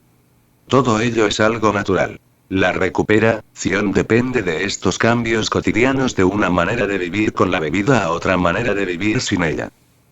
Sin embargo, una vez recorrida una parte del camino, el alcohólico tal vez se detenga a pensar acerca de lo que este proceso de recuperación significa exactamente. Quizá, con una mente más despejada, sin la menor necesidad de estar a la defensiva, con más lucidez, el alcohólico se da cuenta por vez primera de los daños que los efectos de esta enfermedad le han causado. Incluso podría percibir, como muchos lo hacen, que en vez de haber pasado un par de años bebiendo excesivamente, ha sufrido de alcoholismo desde su adolescencia. Cualesquiera sean las circunstancias, el alcohólico generalmente no se da cuenta del significado de su recuperación hasta bastante tiempo después de haber abandonado la bebida. Y a veces, solo o en una reunión de AA, esta idea lo iluminará como la proverbial lamparilla en la cabeza. Ese asuntillo de la bebida fue una cuestión de vida o muerte. Si no hubiera recobrado la sobriedad, tal vez hoy no estaría aquí. Al acudir a AA y al poder superior ha salvado su propia vida. Esto lo puede convertir en un alcohólico agradecido. Aquel que se dio cuenta, a través de la experiencia de la recuperación, de cómo es realmente la vida. Sin la enfermedad, cree, bien podría haber pasado sus días a la caza de los espejismos del éxito y la gloria, perdiéndose todo lo que realmente importa. Lo valioso de la vida, no consiste en la ambición, el orgullo o la codicia. Ha aprendido a ser humilde. Y esta es una de las lecciones de los 12 pasos. Recogiendo los pedazos. Octavo paso: hicimos una lista de todas aquellas personas a quienes habíamos ofendido y nos dispusimos a enmendar el daño que les causamos. Muchas enfermedades crónicas afectan no solo a su víctima sino también a quienes le rodean. Desde este punto de vista, el alcoholismo se lleva la palma sin discusión. Esta enfermedad ocasiona daños directos e indirectos a las personas que viven con el alcohólico o que con él se relacionan. El daño siempre puede ser tanto físico como psicológico. El daño indirecto surge de la malinterpretación de los síntomas que hacen aquellos que rodean al alcohólico. Veamos este ejemplo. Un alcohólico, todavía no diagnosticado, sale de copas con sus amigos al acabar su trabajo. Se propone pasar una hora en el bar y luego ir a casa a celebrar con su familia el cumpleaños de su hijo. Sin embargo, después de algunos tragos, su casa se hace cada vez menos importante hasta que se olvida totalmente de lo que pretendía hacer. Sigue bebiendo hasta casi las 10 de la noche y luego se va a casa haciendo eses.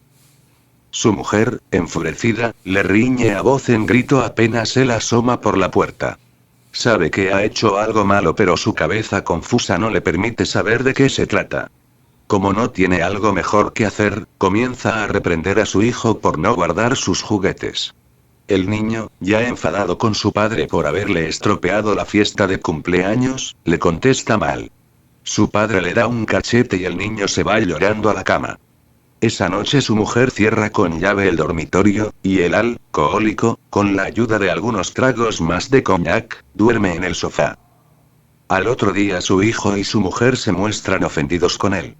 Puede advertir el enfado, pero no sabe si tiene algo que ver con él, ya que en realidad no consigue recordar lo que ha pasado la noche anterior. En este ejemplo hay diversos niveles de dolor infligido a la familia. Ante todo hay un dolor físico, directo. Un niño ha sido maltratado. Bien podría haber sido la esposa. Luego hay un dolor emocional directo. La confianza de la esposa en la palabra del marido ha sido socavada por la promesa rota. Sus sentimientos y los de su hijo, heridos por la negligencia de su marido, y el niño escogido como víctima de la cólera de su padre trastornado. Además hay un sensible dolor indirecto. Perpleja por la conducta de su marido, la esposa se pregunta: ¿qué le pasa últimamente a este hombre?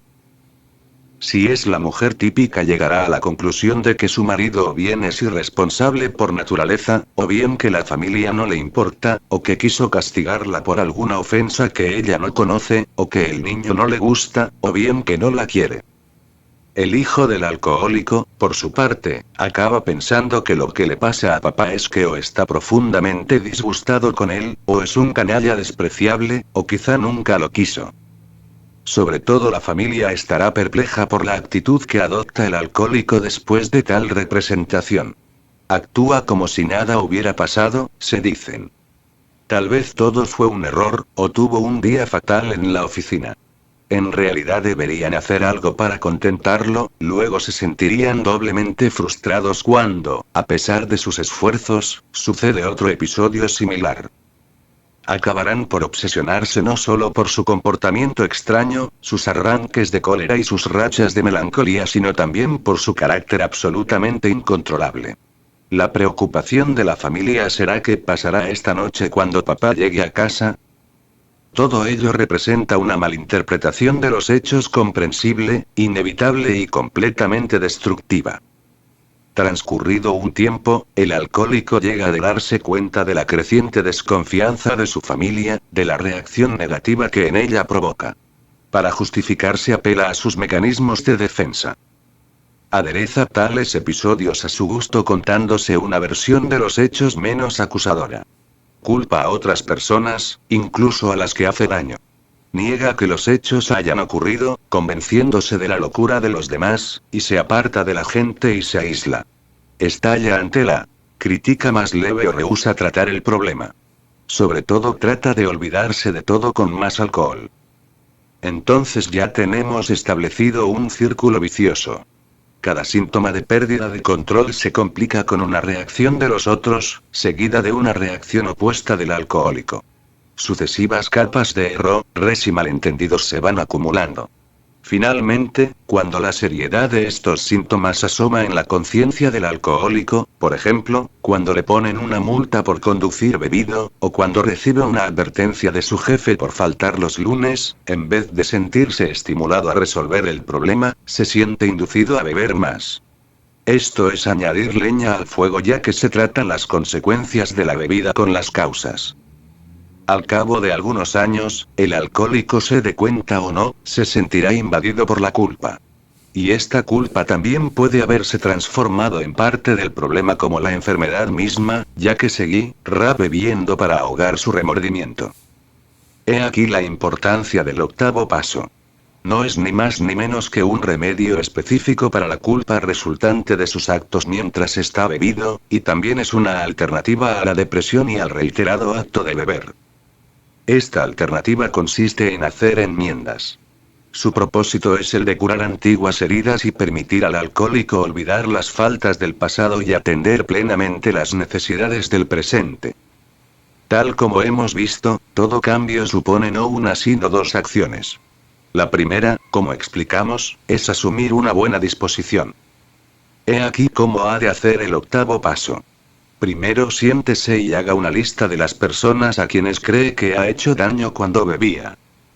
Sabrá quiénes son, no necesita buscar a todos los que alguna vez ha insultado, cada factura que ha pagado más tarde de lo que debía, este paso no está dirigido a ellos. En cambio, observe el daño que su alcoholismo ha causado a aquellos que realmente importan en su vida. Si se siente mal por haber hecho algo, entonces apúntelo en la lista. Enfréntese a la verdad. Pero sobre todo, mientras haga este paso, recuerde que cuando hizo todo lo que ahora lamenta, sufría, sin saberlo, una enfermedad crónica, y también la intoxicación, la agitación emocional, la confusión y los síntomas defensivos que la acompañan. Estos problemas tuvieron su origen no en una naturaleza maléfica sino en el alcoholismo. Son también los efectos de esta enfermedad, como lo son la ebriedad, la amnesia y las afecciones hepáticas. De este modo, debería grabarlo en su memoria, usted también sufrió los efectos físicos, emocionales y psicológicos del alcoholismo, y tal vez también quiera darse algunas compensaciones. El propósito de estos pasos es la franqueza consigo mismo y no la autoflagelación. ¿Cómo saber cuándo se está dispuesto a hacer reparaciones una vez efectuado el octavo paso? Cuando pueda enfrentarse al daño que su afición al alcohol ha causado a otros sin odiarse a usted mismo. Diciendo adiós al pasado. Noveno paso. Reparamos, directamente a cuantos nos fue posible, el daño que les habíamos causado, salvo en aquellos casos en que el hacerlo los perjudicaría a ellos o a otros. A primera vista el noveno paso parece uno de los más sencillos y fáciles de los 12. En el octavo paso el alcohólico había hecho una lista de las personas a quienes había causado algún daño a consecuencia de su inclinación a la bebida. El noveno paso, muy lógicamente, pide que se proceda a hacer reparaciones a esas personas como una preparación al inicio de una vida sin alcohol. Pero aquí surge la cuestión acerca de qué se entiende por reparación. Es decir, ¿qué debe hacer un alcohólico para compensar por el daño causado en el pasado? Para algunos alcohólicos esto no representa ningún problema. Pero para otros, más originales y menos lógicos, el noveno paso es una lista de leyendas. Conocimos a un individuo que, durante 3 años de juerga, se las arregló para perder $10.000 en Las Vegas. Cuando se recuperó de la borrachera no podía recordar dónde había ido a parar el dinero. Lo había gastado, perdido en el juego, se lo habían robado, se lo había dejado en algún restaurante o en la habitación de un hotel, o simplemente lo había tirado por la ventana. No había manera de averiguarlo. No es la primera vez que esto le sucede a un alcohólico, ni será la última. Había, sin embargo, un pequeño problema que complicaba esta situación tan especial. El dinero no era suyo. Los $10.000 pertenecían a su jefe y representaban la recaudación de una semana del supermercado donde éste trabajaba. Debía haberlos ingresado en el banco en su camino de regreso del trabajo a casa. Cuando volvió en sí, el alcohólico se dio cuenta que no solo lo despedirían por perder el dinero, sino que su jefe podría creer que se lo había robado. Por tanto, tenía que inventar un robo para tener una coartada. Después de mucho devanarse los sesos, ideó un plan. Primero buscó el aparcamiento donde había dejado su coche hasta que, para gran alivio suyo, pudo encontrarlo. Podía parecer que no había ido a Las Vegas ya que no existían registros de billetes que pudieran acusarlo. No tenía tarjetas de crédito, por lo que tampoco habría huellas que probaran que había estado en Nevada. Así que todo lo que debía hacer era sobornar al empleado del hotel para que destruyera su ficha de registro, cosa que hizo con diligencia. Después volvió en su coche a casa. En su garaje encontró un martillo y en el botiquín, un frasco de barbitúricos. Tomó varias cápsulas ayudándose con un poco de whisky y esperó hasta que comenzó a quedarse dormido. Entonces, un momento antes de que se le cerraran los ojos, reunió todas sus fuerzas y se propinó un fuerte golpe en un lado de la cabeza con el martillo. Durmió sin interrupción hasta la mañana siguiente. Luego llamó a la policía y cuando los agentes llegaron les contó la historia siguiente. Salí de trabajar el viernes a eso del mediodía, llevando conmigo el dinero, y tuve tan mala suerte que me metí en un embotellamiento que no permitió llegar al banco a tiempo. Bueno, sabía que mi jefe se pondría furioso y como temía que me despidiera decidí llevar el dinero a casa e ingresarlo en el banco el lunes a primera hora. Guardé el dinero en un cajón de mi escritorio y me fui a dormir. A las 3 de la mañana aproximadamente unos ruidos me despertaron. Eran ladrones. Traté de alcanzar el teléfono pero 2 hombres me asieron y me derribaron. La posibilidad de que me mataran me aterrorizaba. Creí que habían venido porque sabían que tenía el dinero y les dije que les diría dónde estaba si no me mataban. Estuvieron de acuerdo y les dije que el dinero estaba en el cajón. Ahora caigo en la cuenta de que tal vez no sabía nada de los $10.000 y yo lo saqué a relucir sin ninguna razón. Pero en ese momento no tenía duda de que era por eso por lo que habían entrado. En todo caso, una vez que cogieron el dinero, me encerraron en el garaje y fue en ese momento cuando hice lo posible por salir. Por más inverosímil que la historia pudiera parecer, tanto el agente como el oficial parecieron quedar convencidos. El dinero estaba asegurado, y por lo tanto fue reembolsado, y al alcohólico lo despidieron sin contemplaciones. Como no se formularon cargos por robo, el alcohólico esperaba que el episodio acabara ahí. Cerca de un año después este bebedor ingresó en A y dejó de beber. Más tarde, mientras hacía este noveno paso, se enfrentó con un dilema. ¿Debería confesar esta peripecia? ¿Tendría que hacer una reparación? Su padrino le dijo que en un caso como este, donde ya se había restituido el dinero a la persona que lo había perdido y donde la honradez a rajatabla podría disgustar más a su jefe, era mejor olvidarse. Comprometerse a devolver los $10.000 podría significar una pena de prisión para el alcohólico y la obligación del jefe de devolver el dinero a la compañía aseguradora. De este modo el alcohólico decidió olvidarlo. Siguió adelante con los pasos prometiéndose que si tenía alguna oportunidad de hacer una reparación la haría. Casi un año más tarde recibió un paquete por correo, que contenía una carta y cerca de $3.500 en efectivo. La carta decía: Estimado señor, somos la familia a quien usted ayudó en un momento de penuria con su amable donación, hace algunos años en Las Vegas. Queremos que sepa que nuestro pequeño Bobby se está recuperando. Sin su ayuda no hubiera podido sobrevivir.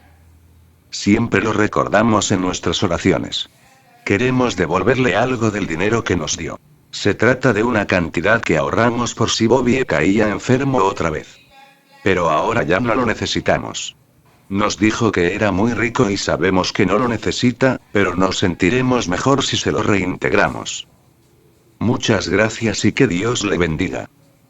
Evidentemente el alcohólico había regalado el dinero en un arranque de samaritanismo y se había olvidado.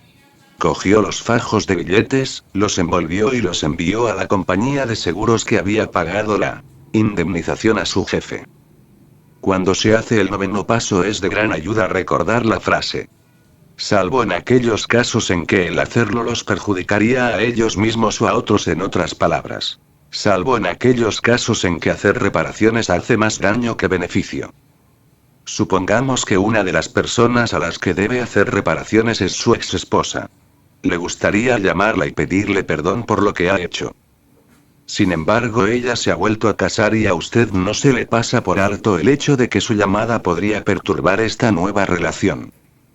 Tal vez sería mejor olvidarlo. Si saber algo de usted le puede acarrear a ella más daño que beneficio, usted no debería intentarlo. El objetivo del 9º paso, por tanto, es decir adiós al pasado. Debe actuar de tal modo que se permita dejar de preocuparse por la forma en que solía vivir la vida y consolidar una nueva actitud firmemente centrada en la manera en que ahora vive su vida. Las reparaciones de este paso son un modo de quemar algunos puentes emocionales, aquellos que implican culpa, y también la construcción de nuevos puentes que dependen de la comunicación sincera. Viviendo sin reincidencias. 10º paso. Continuamos haciendo nuestro inventario personal y cuando nos equivocábamos lo admitíamos inmediatamente. Como el resto de la especie humana, no soportamos equivocarnos. Suavizando la expresión diremos que si el asunto que se discute no es importante, entonces no nos importa admitir que nos hemos equivocado. No es algo que nos guste especialmente, pero tampoco es tan traumático. Por otra parte, si la materia en cuestión es algo muy importante para nosotros, una idea que siempre hemos creído perfecta o una opinión muchas veces defendida, no soportamos que sea puesta en duda. Incluso puede llegar a ser una experiencia desagradable y mortificante. Sin embargo, no creemos ser los únicos en actuar de esta manera. Todos nuestros amigos, familiares, vecinos, conocidos, y hasta nuestros enemigos parecen comportarse de la misma manera. Como a ninguna de las personas que conocemos le gusta equivocarse, hemos llegado a creer que esto es parte de la naturaleza humana. Todo el mundo quiere tener razón, nadie quiere creer que está equivocado. Tristemente, con bastante frecuencia, todos nosotros lo estamos. Examinemos la experiencia que tuvimos en el tratamiento de alcohólicos hace algunos años. Por entonces utilizábamos lo que llamábamos técnicas de la mente serena. Le decíamos al alcohólico que sufría un trastorno de personalidad subyacente que lo conducía a la bebida, trastorno que debía ser el verdadero objetivo del tratamiento. La parte física del alcoholismo, pensábamos, acababa cuando el paciente dejaba de sentirse perturbado. La adicción importante era psicológica.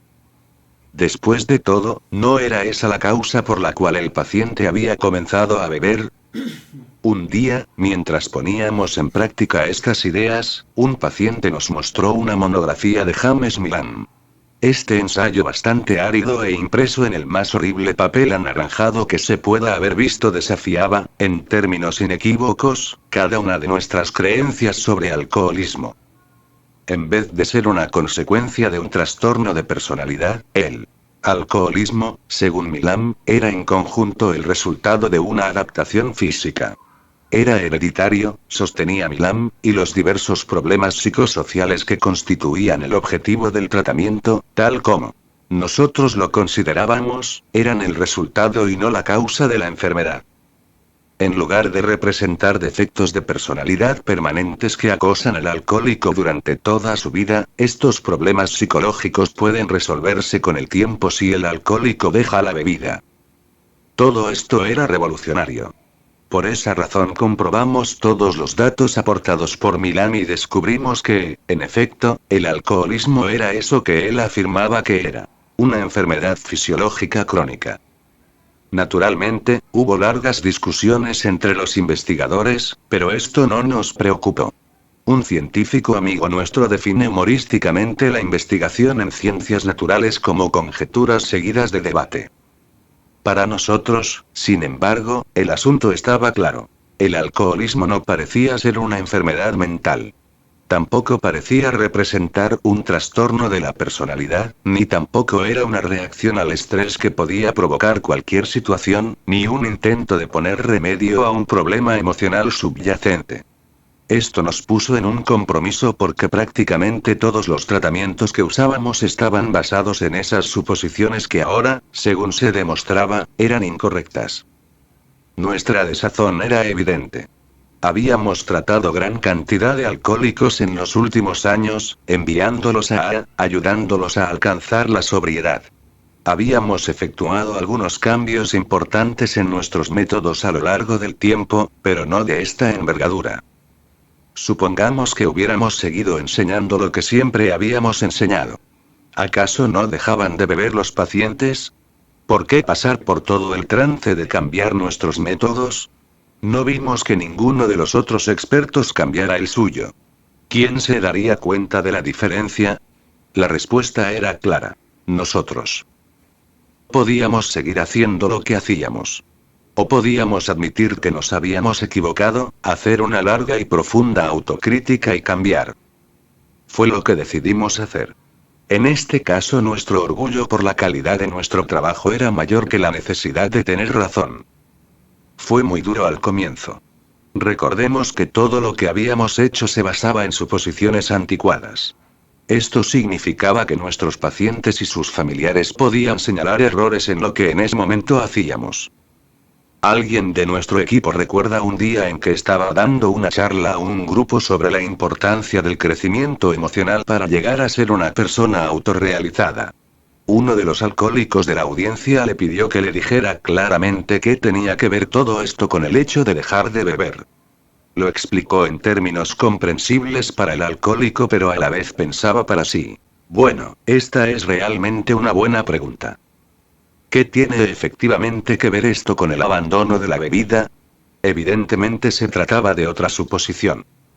Lentamente, a través de un proceso con muchas equivocaciones, dándonos cuenta de todo esto y efectuando cambios, perfeccionamos un programa de tratamiento que seguía basándose en los pasos de AA, pero que también era consecuente con nuestra nueva manera de ver el alcoholismo como una enfermedad. Esto no sucedió de un día para el otro. Nuestro nuevo programa surgió de un examen constante de nosotros mismos y de nuestros métodos a través de los años. A veces efectuábamos algún cambio en el programa que creíamos sería de utilidad, y luego descubríamos que no era así. Entonces debíamos admitir que nos habíamos equivocado y teníamos que comenzar desde el principio. A veces debíamos tragarnos nuestro orgullo, admitir que sencillamente no sabíamos resolver un problema concreto y pedir a alguien que nos enseñara lo que él había hecho para luego poder imitarlo. De todos los errores cometidos y corregidos surgió lo que creemos es un programa de tratamiento consistente, efectivo, útil y sobre todo práctico. Estamos satisfechos y pensamos dejarlo tal como está. Es decir, hasta que encontremos otro error.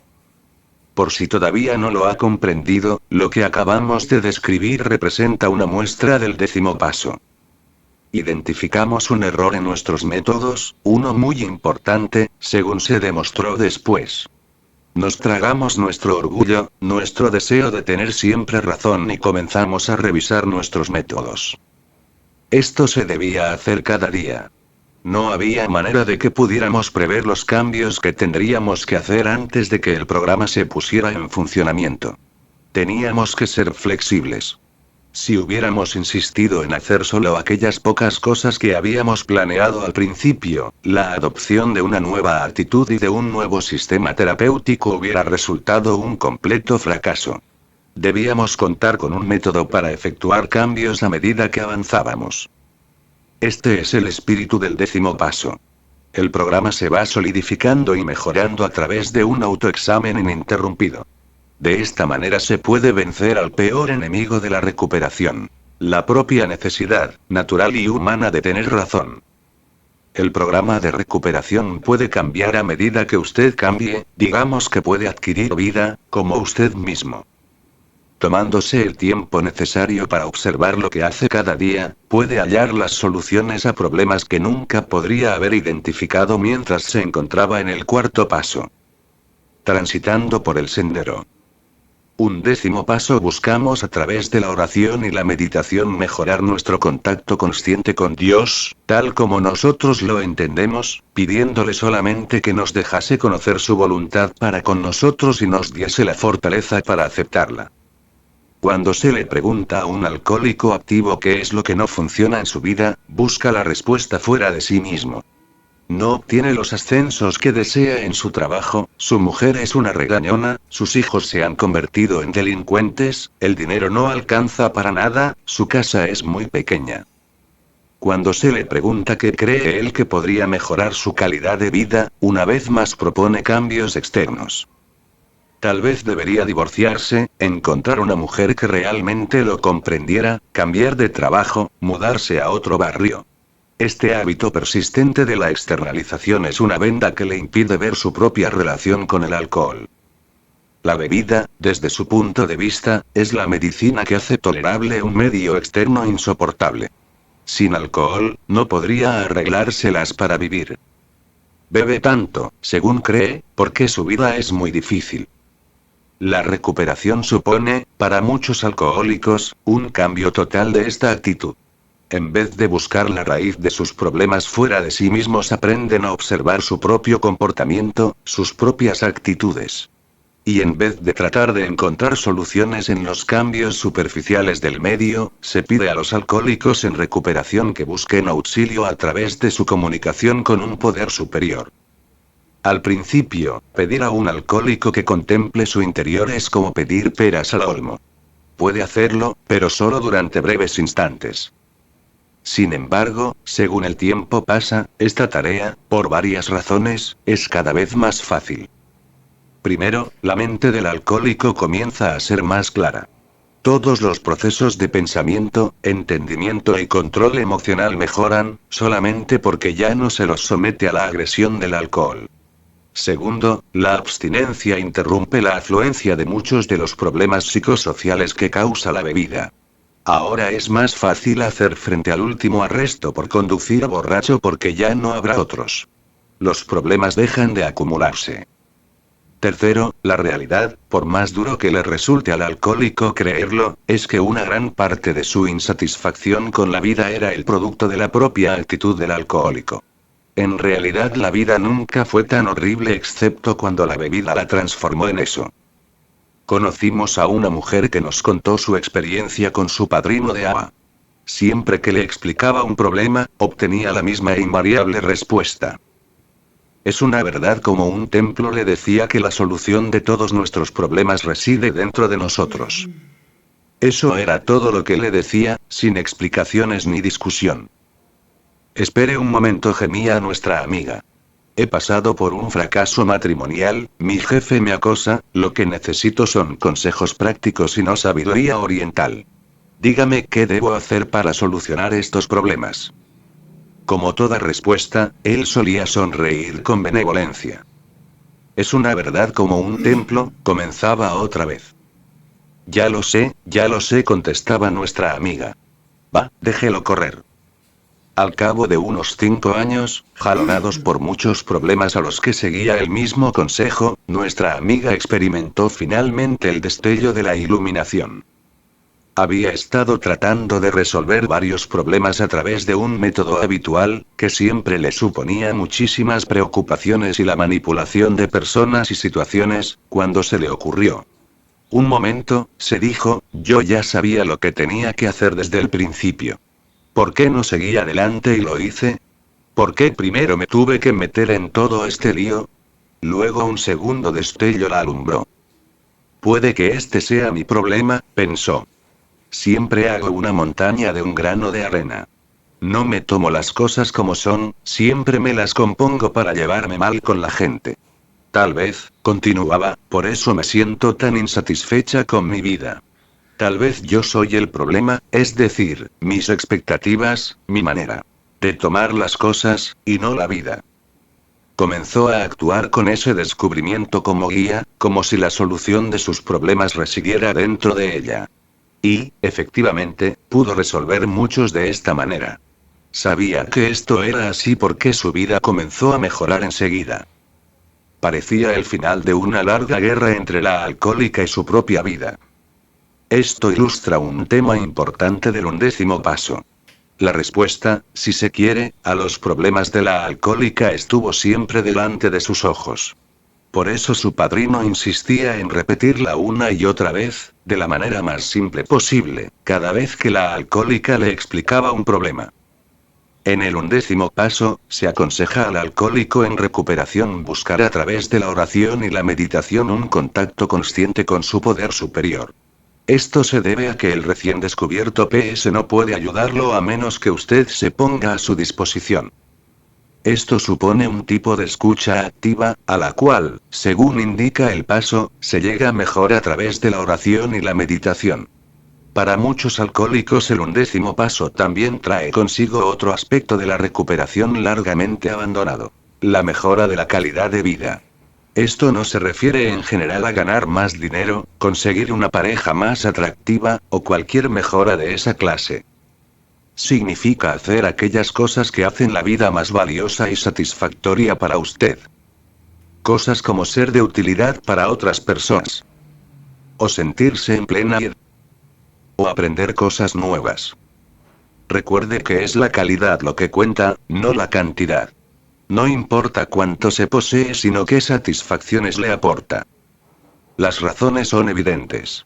Si su vida es satisfactoria para usted, y ha aprendido a sentirse satisfecho consigo mismo, tanto como con aquellos que le rodean, sus posibilidades de reincidir son menores.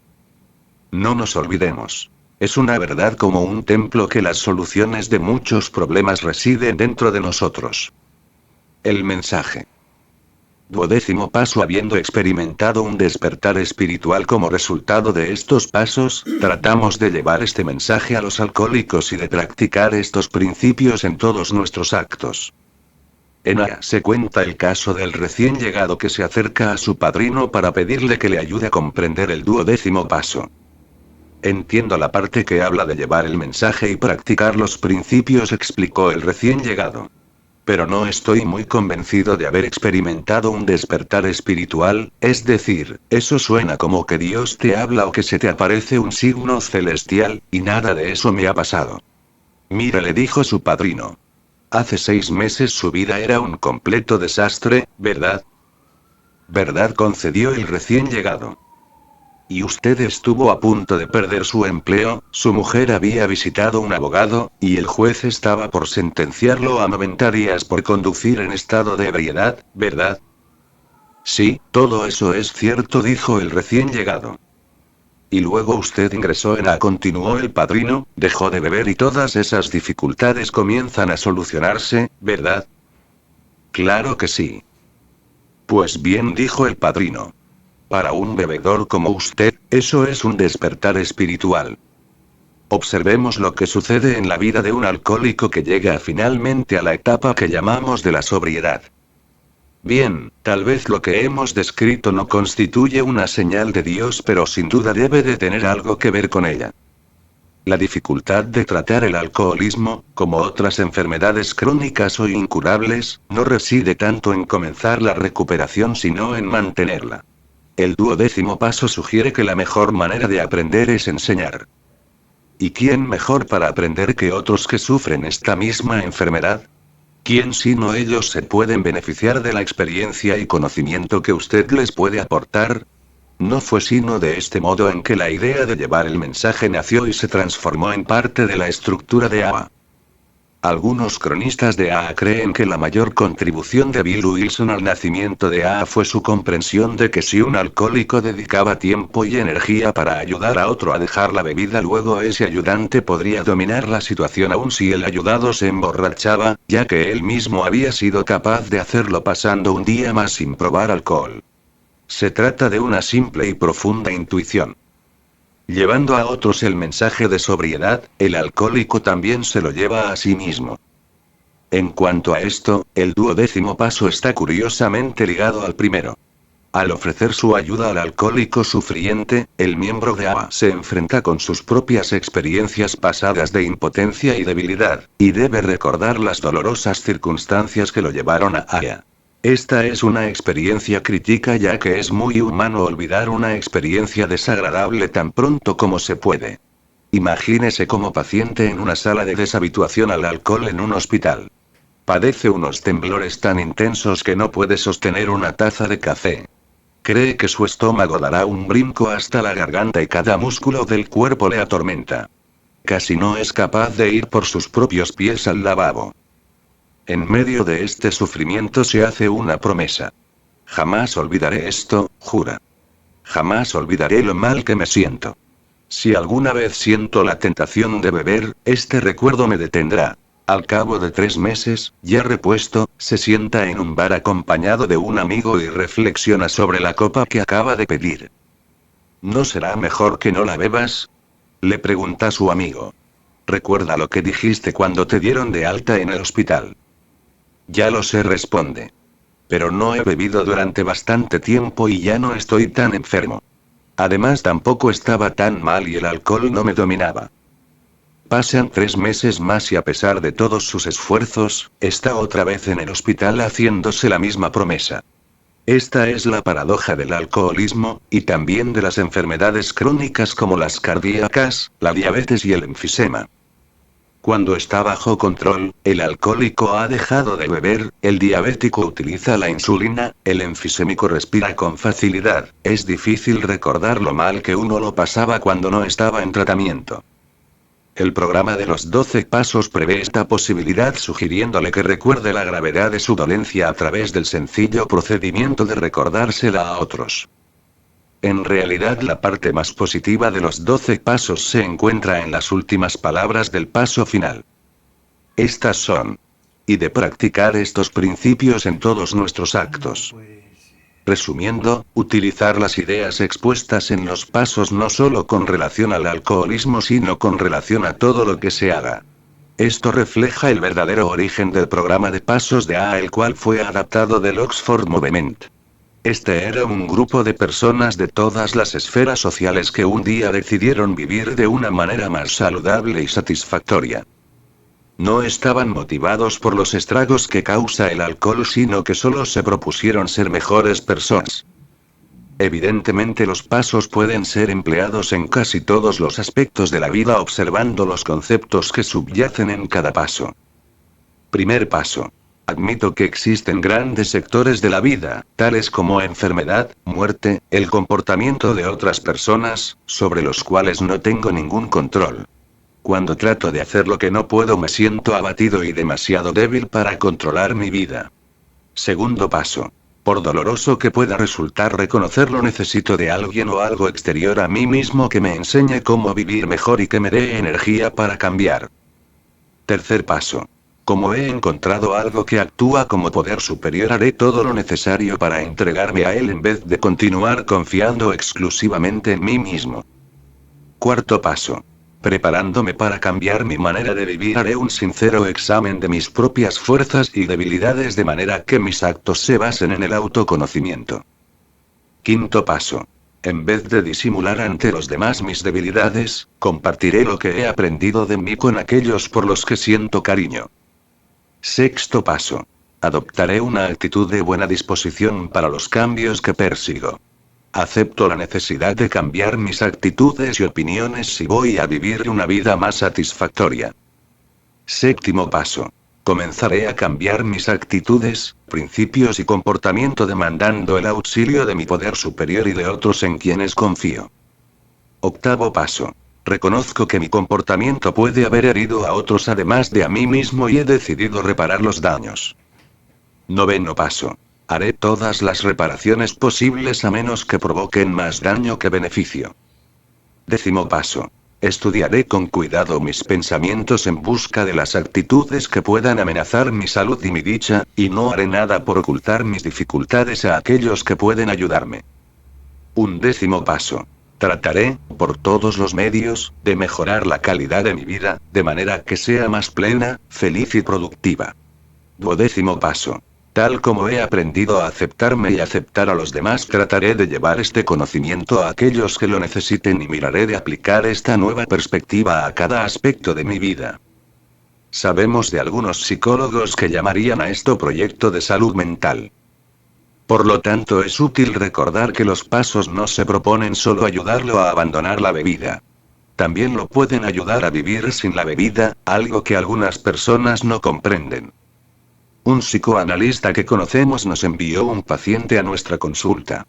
Esta persona había estado en terapia durante 5 años, y había dejado de beber hacía 1 año por las razones habituales, amenaza de divorcio, pérdida de empleo y cosas semejantes. Acudió a AIA durante 3 meses, apenas dejó de beber pero dejó de asistir tan pronto como dejó de sentirse ansioso por el alcohol. Desafortunadamente un sentimiento casi constante de frustración e insatisfacción con la vida, y especialmente con su propio lugar en ella, no le abandonaba. Le sugerimos que volviera a AIA. ¿Para qué? Respondió. He dejado de beber. ¿Qué sentido tiene ir a AIA si no bebo? ¿Pudo reparar en la cantidad de gente que asiste a esas reuniones? Le preguntamos. Claro que sí, nos dijo. ¿Bebía alguno de ellos?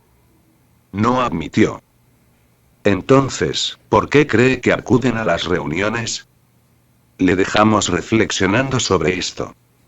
A pesar de que hay muchos alcohólicos que ingresan en AIA y se recuperan, todavía existe una tendencia entre algunos observadores de fijarse solo en aquellos que fracasan en la recuperación. Es este fenómeno, en combinación con el concepto erróneo de que el alcoholismo por alguna razón no es una enfermedad, el que ha estigmatizado injustamente al alcohólico entre otras víctimas de enfermedades crónicas. El hecho es que desde un punto de vista clínico, el alcoholismo no es más difícil de tratar que la diabetes, el enfisema, o las enfermedades cardíacas, y la proporción de recaídas entre alcohólicos puede ser en realidad más baja que entre los pacientes de esas otras enfermedades. Creemos que algún día veremos los principios y la estructura de AIA, incluyendo el programa de los 12 pasos, adaptados al tratamiento de tales enfermedades. Nuestro criterio es que una relación de autoayuda para enfermos cardíacos podría ser de gran utilidad no solo a esos pacientes sino también a los médicos que los atienden. La dificultad con la que se enfrenta la medicina es muy clara y es tan antigua como el mundo. Cuando no podemos curar una enfermedad, nuestra única esperanza reside en enseñar al paciente a vivir lo mejor que pueda con ella. El término médico que designa esto es colaboración del paciente, como se podría encontrar en la frase el pronóstico es bastante bueno, dependiendo de la colaboración del paciente con el tratamiento. Este es el aspecto médico de enfermedades crónicas sobre el que no tenemos ningún control. Sí, el medicamento ayudará, si el paciente lo toma. Sí, la gimnasia facilitará la respiración, si el paciente la pone en práctica. Sí, la disminución del estrés y los ejercicios habituales reducirán las posibilidades de nuevo ataque cardíaco, siempre y cuando el paciente no retome sus actividades anteriores. En el pasado los médicos podían hacer muy poco más que dar algunos consejos a sus pacientes sobre lo que debían hacer y prevenirlos contra las consecuencias si no seguían sus instrucciones. A veces esto funciona, pero lo cierto es que muy a menudo no tiene ningún efecto. Esta es la causa por la cual muchas personas sufren otro ataque cardíaco. Esta es la causa por la cual muchos alcohólicos vuelven a la bebida.